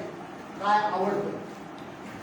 मग काय असेल मी उदाहरण सांगतो. क्रिकेट आवडतं, नेता व्हायला आवडतं, जोक करायला आवडतात, कॉमेडी करायला आवडते, अभिनेता व्हायला आवडतो, लेखक व्हायला आवडतो. म्हणजे फक्त लेखक अशी यादी अशी सिक्वेन्स करायची. 1 2 3 4 5 6 7 8 अशी. जेवढी जास्तीत जास्त मोठी यादी होईल ना तेवढं चांगलं. आणि आता इथं मात्र कुणाकडेच पाहिजे नाही. आपण एकटेच बसलेलो होतो असं ब्रेक करायचं. बाजूला काय लिहितो मी काय पाहणार नाहीये. मी पाहणार नाही, कुणाला दाखवायचंही नाही. मला काय आवडतं त्याची एक यादी करायची आणि ती यादी जेवढी जास्तीत जास्त मोठी होईल ना तेवढी चांगली. मग ती 1 पासून ते 100 पर्यंत झाली की झाली. पहिल्या ऍक्टिव्हिटी मध्ये लिहायचं मला काय आवडतं. आता दुसरा क्रायटेरिया वापरायचा की जे मला आवडतं त्यातलं काय काय जमतं. जे जमतं त्याच्यावरती स्टिक मार्क करायची, बाकीच्याला फुली मारायची. म्हणजे समजा मी जर लिहिलं होतं की मला क्रिकेट आवडतं तर क्रिकेट जमतं का तर फुली मारायची. हे जे काय करतोय ना आपण हे तुम्ही बाहेर लोक अप्टिट्यूड टेस्ट साठी जातात. म्हणजे 10वी 12वी नंतर ना मुलांना घेऊन जातात त्यांचे पालक. चांगले जे पालक आहेत ते पालक काय करतात, मुंबई पुण्याला घेऊन जातात आपल्या मुलाला आणि त्याच्यामध्ये अप्टिट्यूड टेस्ट घेतात. त्या अप्टिट्यूड टेस्ट मध्ये काय सांगितलेलं तेच आपण स्वतः करायचे. मला काय आवडतं त्याची एक यादी करायची. त्या यादीमधलं जे मला जमतं तेच ठेवायचं, बाकी त्याला काट मारायची. आता काय होईल, अगोदर जर 100 बाबी येत असतील तर आता किती होतील? आता फक्त 50 किंवा 40 बाबी राहतील. त्यानंतर तिसरा क्रायटेरिया वापरायचा काय समाजाच्या उपयोगाचं आहे. आता तिसरा क्रायटेरिया जे मला आवडतं, जे मला जमतं त्यातलं काय समाजाच्या उपयोगाचं. माझ्या उपयोगाचं काय त्याचा विचार नाही करायचा, समाजाच्या उपयोगाचं काय. म्हणजे काय, जर एखादी गरज जर समाजाची भागणार असेल तर त्याला टिक मार्क करायची, बाकी त्याला काट मारायची. ओके. आता एक काम करा, तुमचा कागद आणि पेन घेऊन द्या. ही जी ऍक्टिव्हिटी आहे ना ही तुम्ही घरी गेल्यावर करा. फक्त आता समजून घ्या. लक्षात येते ना काय करायचं आपल्याला? ते शांतपणे बसून हे करा. काय आवडतं त्याची यादी करायची. त्याच्यानंतर त्यातलं जे जमतं त्याला स्टिक मार्क करायची, बाकी त्याला काट मारायची. त्यानंतर काय समाजाच्या उपयोगाचं आहे तेवढंच ठेवायचं, बाकी त्याला काट मारायची. आणि मग सर्वात शेवटचा चौथा क्रायटेरिया वापरायचा मला किंवा समाजाला यातून काय मिळणार आहे. जे आपल्याला आवडतं, जे जमतं, जे समाजाच्या उपयोगाचं आहे यातून मला काय मिळणार आहे. तर मला काय मिळणार आहे हा विचार करताना मला यातून पैसा मिळणार आहे का हा विचार करायचा नाही. मला याच्यातून आनंद मिळणार आहे का, मला याच्यातून खूप छान वाटणार आहे का, तुला याच्यातून छान वाटणार आहे का, तुझे करते ते पैसा मिळेल की नाही ते नंतरची गोष्ट आहे. परंतु तुला जे आवडतं ते जमतं ते समाजाच्या उपयोगाचं आहे का. यस, कारण त्याच्यातून जर काहीतरी बाहेर पडलं तर ते निश्चितच समाजाची एखादी गरज भागवणार आहे. आणि नंतर मला त्यातून काय मिळणार, मला आनंद मिळणार आहे, समाजाची एखादी गरज भागणार आहे. हे या 4 ऍक्टिव्हिटी केल्यानंतर काय होतं, आपली आवड बाहेर येते. आपली मिराकी शोधण्यासाठीचा हा एक एक्सरसाइज. आता यामुळे काय होणार आहे, आता तुमच्यापैकी काही जणांना असं वाटेल की एवढं करूनही आमच्यामध्ये आवड बाहेर येत नाही किंवा आम्हाला कळत नाही, आणखीन काही आहेत का? आणखीन आहे. आपल्यातला आजचा जो मी आहे ती बाहेर येण्यासाठी आपल्या आतमध्ये सेल्फ म्हणजे काय, सेल्फ म्हणजे मी स्वतः, मी, त्याला आपण सेल्फ म्हणतो ना. आपला जो सेल्फ असतो ना तो 4 प्रकारचा असतो, 4. त्यातला पहिला सेल्फ असतो तो ओपन सेल्फ असतो. हा ओपन सेल्फ. ओपन सेल्फ म्हणजे काय, माझ्याविषयी मला सारी माहिती आणि माझ्याविषयी इतर लोकांना सुद्धा सारी माहिती, त्याला म्हणायचं ओपन सेल्फ. माझ्याविषयी मला माहिती आहे, माझ्याविषयी इतरांनाही माहिती आहे, त्याला म्हणतो आपण ओपन सेल्फ. हा ओपन सेल्फ जेवढा ओपन असेल, जेवढा मोकळा असेल, तेवढं काय होतं, तेवढं आपल्यामधली मिराकी बाहेर यायला मदत होते.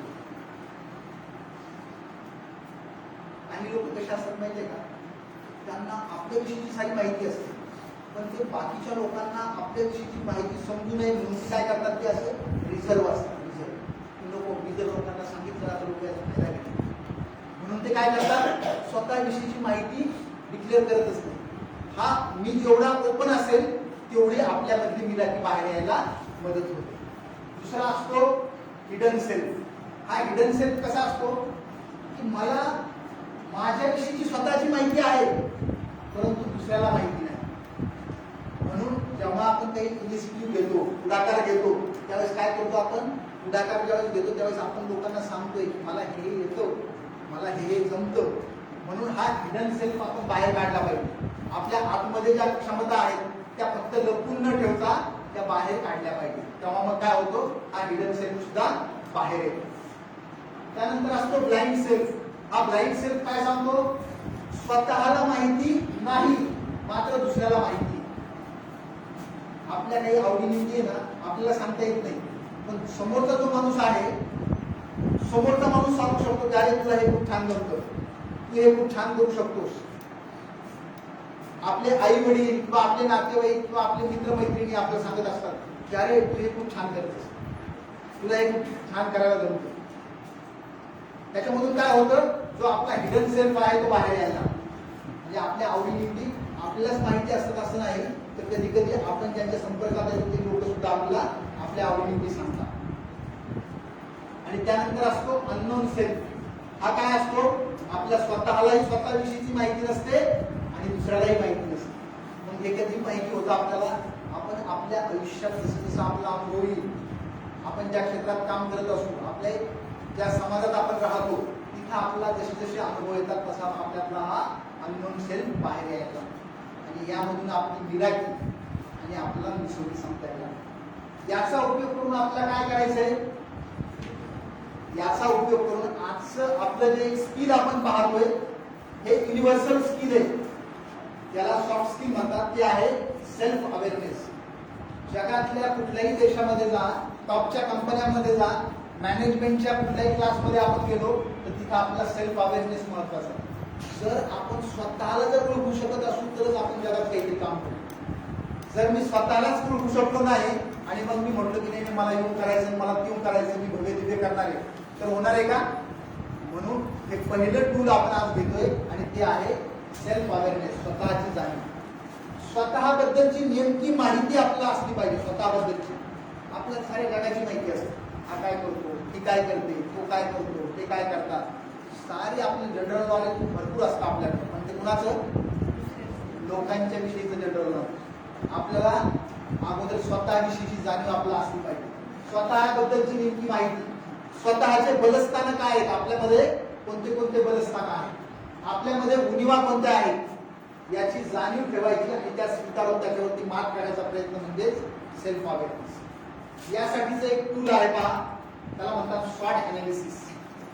सर्वात सुरू दाखवले पहा, SWOT, स्वॉट. आता हे जे SWOT या 4 शब्दांचा फुल फॉर्म मी तुम्हाला सांगतो. S म्हणजे स्ट्रेंथ, आपल्यामधल्या स्ट्रेंथ. W म्हणजे विकनेस, आपल्यामधले विकनेस. O म्हणजे अपॉर्च्युनिटी आणि T म्हणजे थ्रेट्स. आपल्याला घरी गेल्यानंतर एक एक्सरसाइज करायची.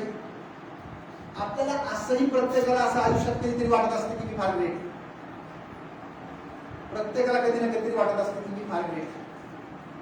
कोरोनाच्या अगोदर तर वाटत होतं आपल्याला की आपण फार ग्रेट आहोत. असं वाटतं ना आपलं आपण फार ग्रेट आहोत. कागद आणि पेन घ्यायचा ना आपल्या मधल्या स्ट्रेंथ लिहून काढायचं. माझ्यामध्ये काय काय स्ट्रेंथ आहे, 1 2 3 4 5 काय असतील त्या स्ट्रेंथ त्या लिहून काढायच्या. त्याला म्हणतात स्ट्रेंथ. शॉर्ट अनालिसिस करताना पहिल्या स्ट्रेंथ लिहून काढायच्या, नंतर विकनेस लिहून काढायचे.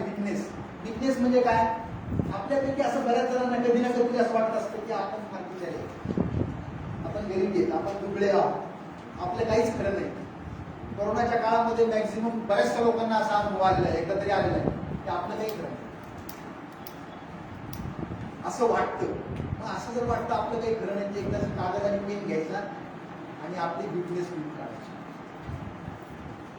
त्यानंतर आपल्या स्ट्रेंथ आणि आपली विकनेस याच्या आधारावर आपला आयुष्यामध्ये कुठे कुठे संधी आहे, ऑपॉर्च्युनिटी कुठे आहे त्याचा विचार करायचा. मला कुठे संधी आहे, माझ्यामध्ये स्ट्रेंथ काय आहे. आता तुला तुझी स्ट्रेंथ कळली, त्याच्यामध्ये तू तिला डेव्हलप करू शकते. ते करत असताना बाकीचं करता करता हे डेव्हलप करायचं. बरोबर तुला काय होईल, एक ना एक दिवस तुझ्या लक्षात यायला लागेल त्याला मला एक संधी आहे. आणि त्याचा उपयोग, हे जे स्किल आहे या स्किलचा उपयोग तू कुठल्याही क्षेत्रात जा, त्याचा उपयोग होणार. असं कुठलंच क्षेत्र नाही की तिथं त्याचा फायदा होणार.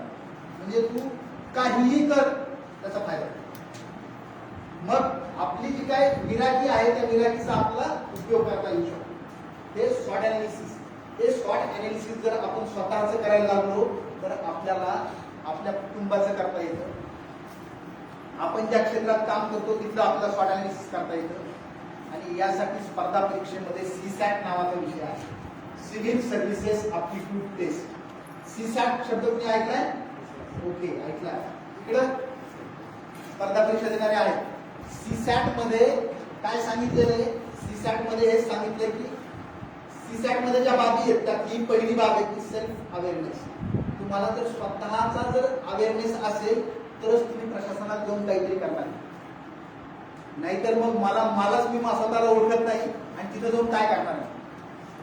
तिथं जाऊन फक्त काय करेल, नोकरी करेल, नोकरी, कारण आवडत नाही म्हणून आपला हा शॉर्ट अनालिसिस हे कशासाठी करायचं तर आपलं जे सीसॅट आहे सीसॅटचा सुद्धा इथं आपला उपयोग करता येतो.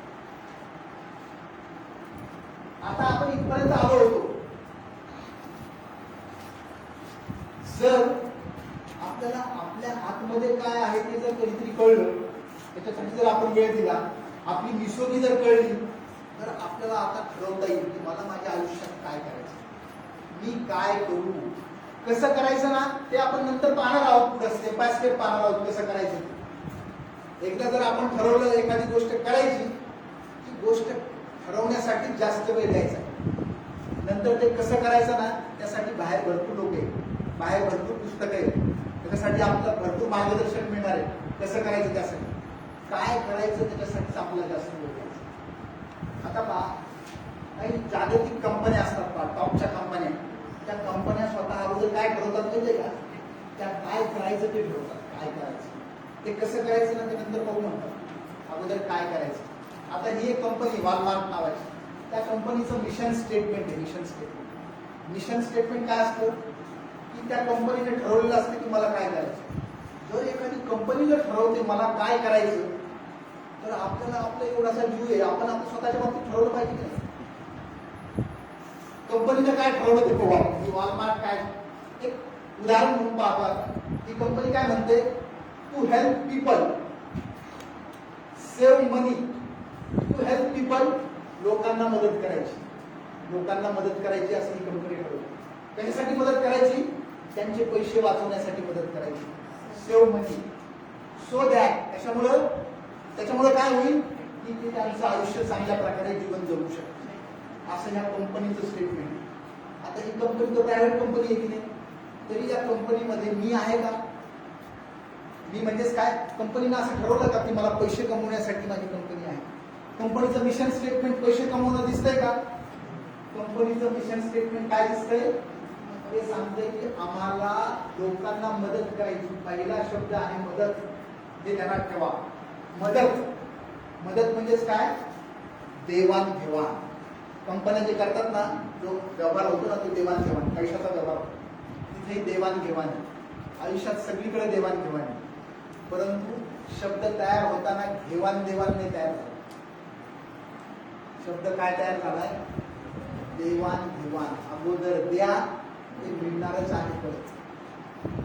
कंपनी ही जागतिक कंपनी ती काय सांगते, आम्हाला लोकांना मदत करायची, म्हणजे आम्ही देणारच काही ना काही. कशासाठी मदत करायची, लोकांचा पैसा वाचला पाहिजे आणि लोकांचं आयुष्यमान उंचावलं पाहिजे. जर एवढी मोठी कंपनी अशा पद्धतीचं तिचं मिशन स्टेटमेंट असेल, तर आपलं मात्र मिशन स्टेटमेंट तेच असतं, काय माझं कसं होईल, खाण्यापिण्याचं कसं होईल, माझ्या कुटुंबाचं कसं होईल, मग मी तर धरून राहील का नाही. मला सांगा, ते बरोबर तर धरून राहतो, प्रत्येक जीव हा तर धरून राहतो. त्या हिडॉनिक मोटिवेशन मध्ये नाही जायचं जाता आपल्याला. माझं कसं होईल, याचं काय होईल, त्याच्या पुढे जर आपण गेलो ना, त्याच्यामध्ये हे सारं आलंच. नंतर रोजीरोटी आली आपली आणि आपलं कुटुंब आलं, सारं होणार आहे. परंतु त्याच्या पुढे आपल्याला जायचं, म्हणून हे मिशन स्टेटमेंट तुम्हाला दाखवलं कंपन्यांचं. तुम्ही म्हणता याच कंपनीचं दाखवलं, आपली दुसरी एक कंपनी, जागतिक कंपनी मायक्रोसॉफ्ट. ओके सर, आपलं प्लेसमेंट सेल सुद्धा याच्यात सेल होणार ना सर. आपण यापुढे काय करूया, फक्त एकच सेल नको स्पर्धा परीक्षेचा. स्पर्धा परीक्षा, प्लेसमेंट सेल आणि जनरल जे कोणी असतील ते सारे सेल एकत्र करूया. त्यातले जे काय मुलं असतील ना, हे जे आपण देतोय ना तुम्हाला, हे जे आहे हे मॉड्यूल गव्हर्नमेंट ऑफ इंडियाने तयार केलेलं आहे. याच्यावरती खूप लोकांनी काम केलेलं आहे. त्यातला मी एक भाग्यवान आहे की मी त्याला मास्टर ट्रेनर आहे. हे आपण बाहेर मोठ्या मोठ्या ठिकाणी महाराष्ट्र शासनातले जे टॉपचे जे एक्झिक्युटिव्ह आहेत त्यांच्यासाठी पुण्याला, बारामती सारख्या ठिकाणी, चांगल्या चांगल्या ठिकाणी याच्यावरती कार्यक्रम घेतले. आता मायक्रोसॉफ्ट काय सांगतं ते पाहूया. ते काय म्हणतंय, we believe in what people make possible. ते म्हणते की आमचा विश्वास आहे कशावरती, की लोक काय काय पॉसिबल करू शकतात. त्यांचं म्हणणं आहे की इम्पॉसिबल असं काहीच नाही. त्यांचा विश्वास आहे की काहीही पॉसिबल होऊ शकतो. खाली त्यांनी दिले आवर मिशन. त्यांचं मिशन काय इज टू इम्पॉवर एव्हरी पर्सन. प्रत्येक पर्सनला इम्पॉवर करायचं, त्याची कॅपॅसिटी वाढवायची, त्याची क्षमता वाढवायची. त्यांचं मिशन काय आहे, प्रत्येक जगातल्या प्रत्येक माणसाला इम्पॉवर करायचंय, त्याची कॅपॅसिटी वाढवायची, त्याला मोटिवेट करायचंय. अँड एव्हरी ऑर्गनायझेशन, प्रत्येक संस्था ऑन द प्लॅनेट, पूर्ण जगात हे जे काही विश्व आहे ना, या प्लॅनेट मध्ये प्रत्येक संस्था आणि प्रत्येक माणसाला आम्हाला एम्पॉवर करायचं. To achieve more. To achieve more म्हणजे आणखी जास्त मिळवण्यासाठी आम्हाला त्यांना एम्पॉवर करायचं. आता पहा, या मिशन स्टेटमेंट मध्ये परत तेच आलं का, या मिशन स्टेटमेंट मध्ये आलं का मायक्रोसॉफ्टला खूप पैसा कमवायचा आहे, मायक्रोसॉफ्टला असं भव्य दिव्य करायचंय, लोकांनी टाळ्या वाजवल्या पाहिजेत असं काही करायचंय, लोक म्हणले पाहिजे अरे वा मायक्रोसॉफ्ट काय. त्यांचं काय मिशन आहे अगोदर ठरलं, लक्षात आलं त्यांचं विजन. त्यांचं विजन आम्ही काय करू शकतो, आम्हाला जगासाठी काय करायचंय, लोकांसाठी काय करायचंय, हे त्यांचं मिशन स्टेटमेंट. ओके, म्हणजे परत देवाणघेवाण आलीच इथं. पहा, देवाण आहे नंतर मिळणारच. फेसबुकला काय म्हणायचंय बघूया आपण. फेसबुक, सारा फेसबुक माहिती. Facebook helps you. फेसबुक मदत करणार आहे तुम्हाला कशासाठी, connect and share with the people in your life. जगातले सारे लोक आहेत ना, त्यांना कनेक्ट करण्यासाठी मदत करते तुम्हाला. Helps you connect and share with the people in your life. त्या साऱ्या जगातल्या साऱ्या लोकांना तुमच्याबरोबर कनेक्ट करण्यासाठी आम्ही मदत करणार. परत शब्द आला मदत. हे आहेच आतमध्ये सारे पैसा गिसा जो आहे तो येणारच आहे, त्याचा विचारच करू नका. आपलं सारं होतं स्कोप कशाने, आपल्या आईवडील म्हणतात स्कोप कशाने ते कर बाबा. आपण स्कोप आहे का, मग आपला सारा स्कोप दिसतो पुढं, जे सारे लोक करतात त्याचा स्कोप दिसतो. आणि आपली जी आपली आयडिया आहे ना त्याचा स्कोपच दिसत नाही आपल्याला. आपल्याला वाटतं की आपलं स्कोप खूप करतो, आपण स्वतःच हसायला लागतो, त्याच्यात पुढे स्कोप असेल. पण स्कोप कशात आहे, तुमच्या त्या आपल्या आयडियामध्ये स्कोप. पण आपला सारा स्कोप जातो कुठं, डॉक्टर व्हायचंय. मी लातूरला पाहिलंय, लातूरला सारे 11वी-12वी सायन्स करणारे मुलं लातूरला जातात डॉक्टर व्हायचे. इंजिनियर ओके ओके, त्यांना गाडी वगैरे असेल, ज्यांना गाडी वगैरे आहे ते जाऊ शकतात. कारण मला माहिती आहे आपल्या गाड्या गावाकडल्या गाड्या वगैरे पण आपण दर महिन्याच्या दुसऱ्या शनिवारी असणार आहोत बरं का. हं? दर महिन्याच्या दुसऱ्या शनिवारी असणार आहोत, याच वेळेत असू आपण. त्यामुळे तुमच्या गाडीचं आपण काय करणार आहोत ते पाहणार आहोत. फेसबुकचं लक्षात आलंय तुमच्या काय म्हणते फेसबुक ते. जर एवढ्या मोठ्या कंपन्या जर स्वतःचं मिशन स्टेटमेंट ठरवत असतील तर आपलं मिशन स्टेटमेंट कधी ठरणार स्वतःच. तर दुसरा कोणीतरी यायचं ना आपला रिमोट दाबायचा, हे कर चांगला तुम्हीच तर सांगितलं होतं पप्पा म्हणून मी ते करायला लागले. मी तर म्हणत होतो तुम्हाला त्यावेळेस काही बोलत नाही, चुप बसतो आणि नंतर म्हणतो तुम्हीच तर सांगितलं होतं मला. मग कुणीतरी येऊन आपला रिमोट कंट्रोल आपला फिरवतो, तसं मग आपण फिरत राहतो. आपलं मिशन स्टेटमेंट आपण कसं ठरवणार आहोत. आपल्याला काही ठरवता येईल का आपल्या आयुष्यात. आता कोरोनामध्ये तुम्ही पाहिले म्हणजे आपण किती भाग्यवान आहे की लोकांना, काही लोक पाठीमागे असं म्हणतात की प्लेगची साथ आली होती, पहिलं महायुद्ध झालं होतं, दुसरं महायुद्ध झालं होतं, फाळणी ज्यावेळेस झाली भारत पाकिस्तान त्यावेळेस खूप लोक गेले होते. त्यावेळेची स्थिती फक्त आपण इतिहासामध्ये ऐकली. पण आपण आता कोरोनामुळे हे सारं पाहिलं की नेमकं काय असतं, स्वतःचं अस्तित्व काय असतं. आता या क्षणी आपल्याला असं काही ठरवता येईल का, आपलं मिशन स्टेटमेंट आपल्याला ठरवता येईल का. त्याच्यामध्ये आपल्याला काय काय गोष्टी ठरवायच्या. त्याच्यामध्ये आपल्याला एक तर हॅपीनेस, आनंद. आयुष्यामध्ये तुम्ही किती जरी मोठे झाला, ज्या गोष्टीत आपला आनंद मिळणार आहे ती गोष्ट आपल्याला करता आली पाहिजे. त्या दृष्टीने विचार करायचा आपल्याला. त्यानंतर समाधान मिळालं पाहिजे, समाधान, सॅटिस्फॅक्शन. जी गोष्ट करू ना ती केल्यानंतर असं वाटलं पाहिजे की वा. दुसऱ्याला समाधान मिळवलं तर नाही मिळव, अगोदर सेल्फ सॅटिस्फॅक्शन म्हणतो आपण, ते सॅटिस्फॅक्शन. निरोगी राहायचंय का आजारी पडायचंय. आता जर आपल्याला आयुष्यभर जगायचंय, कोरोनाने शिकवलंय आपल्याला, तर निरोगी जगता आलं पाहिजे आपल्याला. त्यानंतर सक्रिय म्हणजे काय, आळस नको, आळस.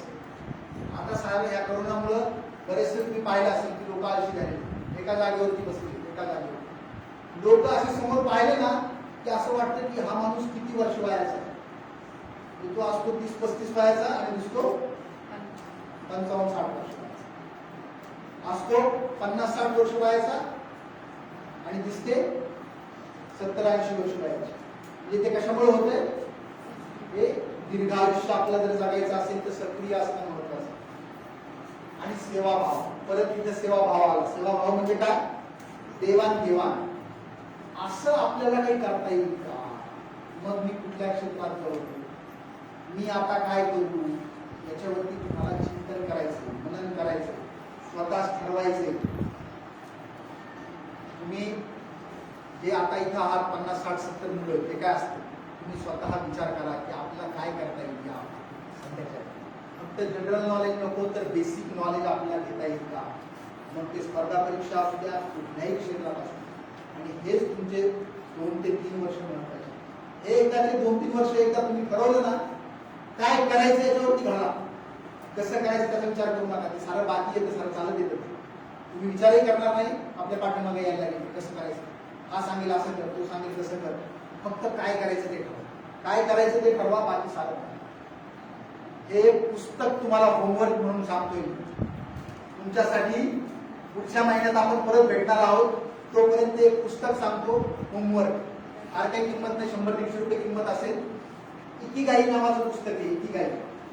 हे पुस्तक इंग्लिशमध्ये आहे, मराठीत आहे, हिंदीत आहे. हे पुस्तक कुठेही तुम्हाला मिळेल. नाहीच मिळालं तर मला माहिती आहे तुम्हाला साऱ्यांना आता मोबाईल वापरता येते.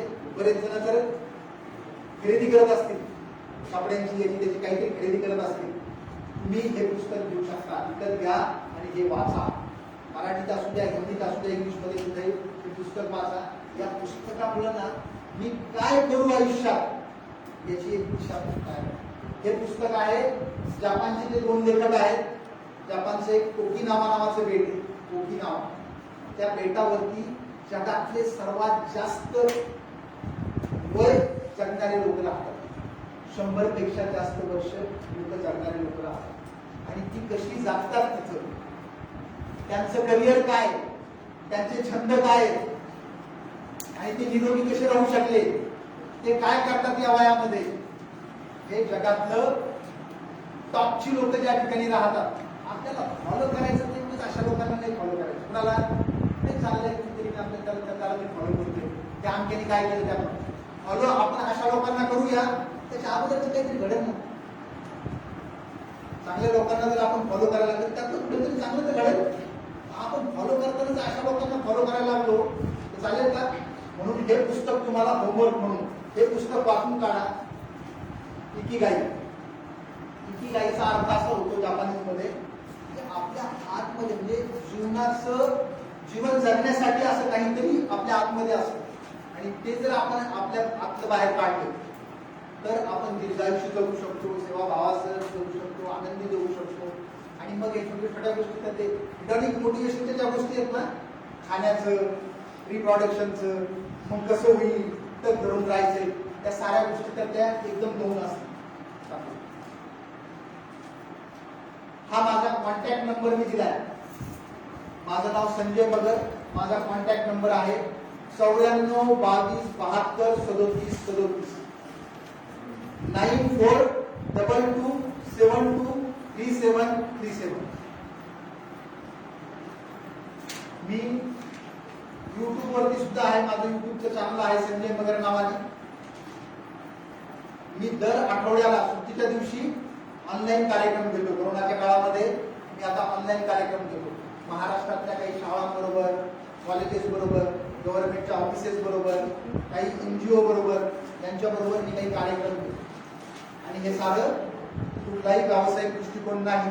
आपण जिथून आलो, ज्या गेवराईच्या कॉलेजमधून आलो तिथं काही करता येईल का म्हणून हे सारं करतोय. हा माझा कॉन्टॅक्ट नंबर. आता या विषयावरती माझी मास्टरी आहे. हे 10 ते 12 विषय आहेत. याच्यावरती माझी मास्टरी आहे. याच्यावरती मी जाणीवपूर्वक अभ्यास केलेला आहे, काम केलेलं आहे आणि याच्यावरती मी कार्यक्रम करतो. ह्या साऱ्या गोष्टी ज्या आहेत ना, या साऱ्या गोष्टी जनरल नॉलेज नाही, हे आहे बेसिक नॉलेज. या 12 गोष्टी ज्या आहेत त्या तुम्ही जगातल्या कुठल्याही क्षेत्रामध्ये जाणार असाल, तुम्हाला जे काय वाटतं ते करणार असाल, त्याच्यासाठी तुम्हाला ह्या कामाला येणार. आजचं आपण पहिलं सत्र पाहिलं सेल्फ अवेअरनेस मध्ये. त्यानंतर तुम्हाला जे वाटेल ते सत्र आपण घेऊया, परंतु दर महिन्याच्या दुसऱ्या शनिवारी जर समजा परीक्षा असतील तर आपण सत्र घेणार नाही. समजा परीक्षा आहे पण तरीही मुलं येणार आहेत असं जर आपलं वाटत असेल तर आपण सत्र घेऊया. आपल्याला या सत्रासाठी काहीही वेगळं करायचं नाही. आपला एवढा हॉल सफिशियंट आहे. आजचं एवढं जे आहे तेही आपल्यासाठी सफिशियंट आहे. फक्त आपल्याला थोडंसं एक विनंती आहे की बाहेरचा जो आपला जो परिसर आहे त्या बाहेरच्या परिसरामध्ये एक जर आपण 2-3 दिवस अगोदर लावलं, ज्या मुलाला यायचं ते मुलं येतील, ज्यांना बसायचं ते बसतील. आपल्याला खात्री आहे की आपल्याला मुलांना काही ना काहीतरी मिळणारच. आणि तुमचं कुठलंही विषांतर मी करणार नाही. जे आहे ते टू द पॉइंट सांगेल, याच्यावरती तुम्ही काम करावं. आता हे जे 12-13 विषय आहेत मी संकल्प केलेला आहे की महिन्यातला दुसरा शनिवार आरबी अटल कॉलेजसाठी मी देणार आहे दुपारी 12 ते 2. मुलं किती आहेत, मुलं कोण आहेत याच्याशी काहीही संबंध नाही.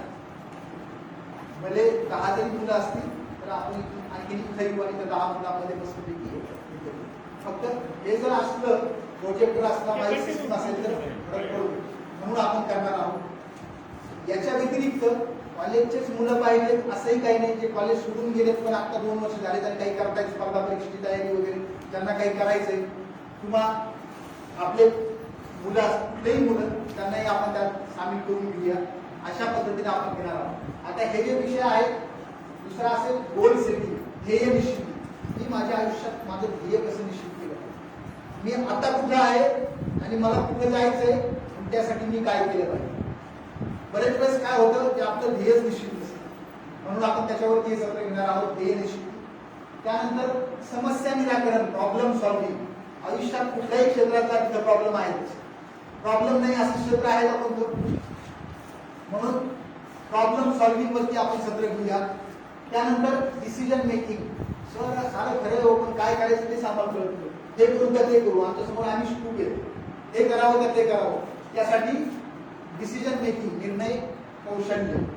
त्यानंतर वेळेचं व्यवस्थापन, टाइम मॅनेजमेंट, त्यावरती आपण एक दिवस घेऊया. टाइम मॅनेजमेंट त्यानंतर ताणतणाव व्यवस्थापन, स्ट्रेस मॅनेजमेंट, या साऱ्या गोष्टीवरती हे जे काही मॉड्यूल तयार झालेले आहेत, याच्यावरती खूप काम झालेलं आहे. भारत सरकारचं DOPT, त्यानंतर महाराष्ट्र शासनाची यशदा, आणि मी ज्या ज्या डिपार्टमेंटला काम केले, पोलीस खात्यामध्ये, शिक्षण खात्यामध्ये आणि आता मेडिकल एज्युकेशनमध्ये, त्याच्यावरती आपण याच्यावरती काम केलेलं आहे. तिथल्याही मुलांसाठी आपण ते कार्यक्रम घेतो. त्यानंतर संवाद कौशल्य, कम्युनिकेशन स्किल सारे जण म्हणणार आहे बोलायचं आपण डेअरिंग करत नाही, आपल्यामध्ये विसोगी असते मी कसं बोलू, त्याच्यावरती सुद्धा आपण पाहणार आहोत संवाद कौशल्य. त्यानंतर इमोशनल इंटेलिजन्स, भावनिक बुद्धिमत्ता. हा जो भावनिक बुद्धिमत्ता नावाचा जो विषय आहे तो आपण इथे घेतलेला आहे एकदा ऑनलाईन, आणि त्याच विषयावरती मी उद्या ऑनलाईन असणार आहे 5 वाजता, उद्या संध्याकाळी 5 वाजता. अमरावतीचे एक इन्स्टिट्यूट आहे मिशन IAS, अमरावतीला एक मिशन IAS नावाची संस्था आहे. मागच्या 20 वर्षापासून ते काम करतात. आपल्या ग्रामीण भागातली मुलं IAS बनण्यासाठी काय करता येईल यावरती त्यांचं 20 वर्षापासूनचं काम. फक्त 1 रुपया घेतात आणि ऍडमिशन देतात, आणि खूप मुलं त्यांची वेगवेगळ्या क्षेत्रामध्ये काम करतात. आतापर्यंत त्यांच्या त्या प्लॅटफॉर्मवरती जवळपास 70-75 IAS ऑफिसर दिले, आणि मलाही त्यांनी संधी दिली. मला मागच्या 2 सत्र घेता आले, उद्याही मी ते सत्र घेणार आहे ते भावनिक बुद्धिमत्तेवर. तेही आपण इथं घेणार आहोत की नेमकं काय असते भावनिक बुद्धिमत्ता, हे कुणीच सांगणार नाही आपल्याला. आपण इथे ग्रामीण भागातले आहोत, बाहेर मुंबई पुण्यामध्ये याच्यावरती खूप पैसा घेतात लोक, पैसा घेऊन काहीच देत नाही. ते असं सारं रिझर्व घेऊन आपलं सांगतात, मस्तपैकी काय करतात, काय असतो, कोट असतो, आणि मग मोठ्या मोठ्या गोष्टी करतात, देत मात्र काहीच नाही. पैसा मात्र खूप घेतात, 5-5, 10-10 हजार रुपये फीस घेतात. काय नाही, नाश्ता चांगला देतील, दुपारी जेवायला देतील, आणि आपण मात्र त्या सपोज सुद्धा आपण काहीच बोलत नाही, कारण ते सारे हायफाय आणि इंग्लिशमध्येच काय सारा आहे. म्हणून आपण हे सारे सत्र आपल्या कॉलेजमध्ये घेणार आहोत, आणि ते देतोय म्हणजे काय मी काय खात नाही, ती माझी हॉबी आहे. त्याच्यामुळे तुम्ही असा काही विचार करू नका की अरे हे तुम्ही येणार, माझी हॉबी आहे. त्याच्यामुळे काय संपलं, विषय संपला. तुमचा छंद आहे तिथे काय, तुम्ही मात्र या तुमच्या बरोबर तुमचे जे काही मित्रमैत्रिणी आहेत त्यांनाही सांगा. जे मोटिवेटेड आहेत, जे सेल्फ मोटिवेटेड आहेत, त्यांना आयुष्यात काहीतरी करायचंय, त्यांच्यासाठी आपण हे करणार आहोत. आपसातील संबंध, इंटरपर्सनल रिलेशनशिप, याच्यावरती एक सत्र असेल. आपसातील संबंध म्हणजे काय, आपलं असं वाटतं की रिलेशनशिप कशाला डेव्हलप करायची असते, एकामेकाशी संबंध कशाला डेव्हलप करायचे असं आपल्याला वाटतं. पण ही एक सॉफ्ट पॉवर आहे. रिलेशन डेव्हलप करणं एक सॉफ्ट पॉवर आहे. जशी हार्ड पॉवर असते ना, तुम्हाला भारत, पाकिस्तान किंवा जगातली हार्ड पॉवर माहिती आहे का? हार्ड पॉवर म्हणजे काय, की जिथं आपले सैन्य किती आहे, आपल्याकडे दारूगोळा किती आहे, बंदूक किती आहे, विमानं किती आहेत, म्हणजे आपली जी शस्त्राची जी सामग्री आहे ना, त्याला आपण म्हणतो हार्ड पॉवर. काही देशांची हार्ड पॉवर चांगली असते, काही देश सॉफ्ट पॉवर असते. सॉफ्ट पॉवर माहिती आहे तुम्हाला? आपली सॉफ्ट पॉवर आहे इंटरपर्सनल रिलेशन्स. जागतिक इतर देशांबरोबरचे आपले संबंध कसे आहेत, ती आपली सॉफ्ट पॉवर. एक उदाहरण सांगतो मी तुमच्या लक्षात. तुम्ही कधीतरी ऐकलं का, एकदा नरेंद्र मोदी आपले पंतप्रधान पुढे बांगलादेशमध्ये गेलेले होते. बांगलादेशमध्ये का अफगाणिस्तानमध्ये गेलेले होते का कार्यक्रमासाठी, आणि अफगाणिस्तानमधून परत येताना ते निघाले भारतात यायला, आणि त्यांना क्लिक झालं की ते नवाज शरीफ यांचा वाढदिवस त्या दिवशी. ऐकले? आणि त्यांनी ठरवलं, अचानक ठरवलं की मी आता या वाढदिवसाला जातो. आठवतंय? थोडं स्पेस द्या, आठवत असेल. आणि त्यांनी ठरवलं की त्यांनी फोन केला, असं म्हणतात की त्यांनी नवाज शरीफ साहेबांना फोन केला आणि सांगितलं की त्यांना शुभेच्छा दिल्या वाढदिवसाच्या. आणि म्हणे मी असं चाललेलोच होतो, अफगाणिस्तानमधून चाललेलोच होतो, तुमचा वाढदिवस आहे तर येतो तुम्हाला भेटायला. ती चक्कर आल्यासाठीच पडली असतात. असं कसं शक्य? भारताचा पंतप्रधान म्हणतोय की अचानक येतोय. जगामध्ये असं काहीच नसतं. जगामध्ये एक प्रोटोकॉल ठरलेला आहे, कुठल्या देशाचा पंतप्रधान कोणाला कधी भेटेल काय, असं सारं ठरलेलं असतं. यांनी सारं ते प्रोटोकॉलवर उलटे पालटे करून टाकले. आपण जे म्हणतो ना ठरलेलं संकेत वगैरे, ते जनरल नॉलेज सारं उलट पालट केलं आणि लगेच प्लॅनिंग केलं, आणि ते पुढे पाहायला गेलं तसं नसतंच कधीच. ते पाकिस्तानमध्ये उतरले, त्यांच्याकडे भेटले आणि जाऊन आले. ऍक्च्युअल मला सांगा, आपण आपल्या शेजारी जर तरी बोलत असेल ना, तर आपण म्हणतो याला वाढदिवस कशाला बोलायचंच नाही, याला उलट आपले संबंध असे असतील. अरे मी जेवायचंच आहे ना, मी काय बरोबर ना? असंच म्हणतो ना आपण म्हणतो. आणि इंटरपर्सनल रिलेशनशिप जागतिक पातळीवरती त्यावेळेस साऱ्या जगाने दखल घेतली की भारत असा नाही, स्वतःहून घुसपट काढणारा देश नाही. अहो, जो माणूस शत्रूला शुभेच्छा द्यायला जातोय, अचानक जातोय, त्या देशाकडे आपला बोट सुद्धा वरती करतात. असा मेसेज ही आपली सॉफ्ट पॉवर. जी गोष्ट आपण मोठे मोठे विमान आणि हे खरेदी करून झालं नसतं ना, ते छोट्याशा निर्णयाने मला सॉफ्ट पॉवर. हे काय कामाचं आहे ते आपण पाहणार आहोत. इंटरपर्सनल रिलेशन्स कुठल्याही क्षेत्राचं आहे, सारे स्किल कामाला आहे. काल परवा तुम्ही पाहिलं असेल की ती सिरमची एक लस आहे. सिरम इन्स्टिट्यूट जी आहे ना, त्यांनी लस तयार केली आणि 2-4 महिन्यापूर्वी ते आदर पुनावाला यांनी एक वाक्य दिलं होतं पेपरला. सांगितलं होतं भारतातल्या सर्व लोकांना लस देण्यासाठी पैसा आहे का, असं एक स्टेटमेंट आलं होतं. पूर्ण पेपरमध्ये पहिलं पानावर होतं की आदर पुनावाला म्हटले की भारतातल्या लोकांना लस देण्यासाठी पैसा आहे का. हे जे आपण बोलतोय ना, त्याच्यामध्ये कुठलाही म्हणजे पॉलिटिक्स वगैरे हे नाही बरं का. म्हणजे आपला मुद्दा समजण्यासाठी आपण बोलतोय. त्यामुळे तुम्ही असं मनात आणू नका बरं का. तुम्ही आता स्पर्धा परीक्षा देणारे मुलं आहे, आपल्याला जनरल नॉलेज पाहिजेच नाही. हा कोणत्या पक्षाचा, तो कोणत्या पक्षाचा, याचं काहीच घेणं नाही. आपण त्याच्या पुढे जायचं. म्हणून आपण फक्त उदाहरणं पाहतो. त्याच्यानंतर काय झालं, 3-4 दिवसानंतर एक स्टेटमेंट आलं, भारताचं एक स्टेटमेंट आलं. आणि भारताने सांगितलं, त्या स्टेटमेंटमध्ये सांगितलं की भारत जगातल्या गरीब देशांनाही लस पुरवण्याची क्षमता ठेवत आहे. एवढं स्टेटमेंट. त्याच्यामध्ये अगोदरचं स्टेटमेंट काय झालं, संपलं. आमच्याकडे आमच्यासाठी तर आहेच पैसा, आम्ही दुसऱ्याला येऊ. आपण काय करतोय आज रोजी, आपण बाहेरच्या देशांना सुद्धा लस पुरवतो. हे सारे सॉफ्ट पॉवर आहे, सॉफ्ट पॉवर. त्यानंतर सहवेदना, इम्पथीवरती आपण काम करणार आहोत. सहवेदना म्हणजे काय, मी यांच्या जागेवर असतो तर काय झालं असतं. मी आज इथं का आलो, माझ्यामध्ये इम्पथी का, मी या मुलांसारखाच होतो. यांच्या जागेवर मी असतो तर काय केलं असतं. चला ना आपण जाऊया. म्हणून या इम्पथीसाठी मी आलो, त्याच्यावरती आपण बोलणार आहोत. चिकित्सक विचार प्रक्रिया, क्रिटिकल थिंकिंग. त्यानंतर क्रिएटिव्ह थिंकिंग. आपण आयडियाज वरती बोलतोय, त्या आयडियाज वरती आपण बोलणार आहोत. सृजनशील विचार प्रक्रिया. आणि हे सर्वात शेवटचं जे सत्र असतं ना, ते सत्र मी फक्त पालकांसाठी घेतो. पालक, मग विद्यार्थ्यांचे पालक असतील, शिक्षक असतील, ते काय वयस्कर लोक आहेत त्यांच्यासाठी घेतो. आणि किशोरवयीन मुला मुलींना समजून घेतात.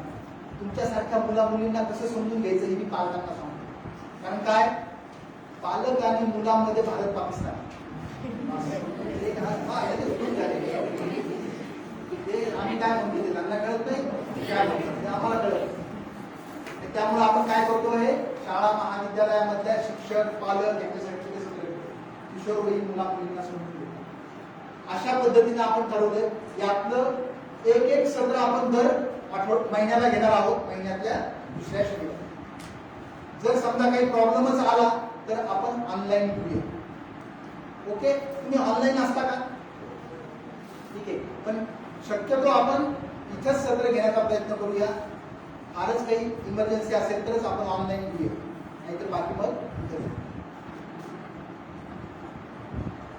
हे एक छोटीशी आठवण म्हणून सांगतो. भारताचे 9वे राष्ट्रपती शंकरदयाळ शर्मा. हा जो लोकमतचा पेपर आहे ना, हा 1993 चा आहे. 1993 वंदना केला होता. 1993 ला मी या कॉलेजमध्ये 3rd इयरला होतो. मी इथं BA पास झालो 1993. त्या दिवशी हा निकाल लागला होता. अरे बा, इथे खाली दिसते पहा, मराठवाडा विद्यापीठाचा खाली दिसते. हा माझा निकाल आहे पहा, या कॉलेजमधला माझा निकाल. जी बातमी आहे ना, ही बातमी माझी. हा जो 5 नंबर इथं, तो 5 नंबर माझा आहे.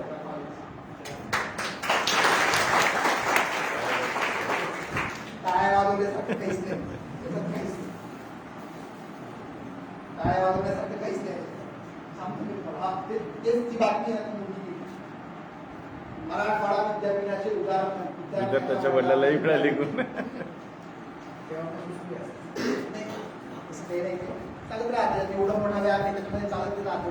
सगळीकडे चालतात हे होणारच आहे. फ्रंट पेजला हा? आहे, फ्रंट पेजला आहे. ते काय होतच राहतं, ते काय चालतच राहणार नाही बाबा.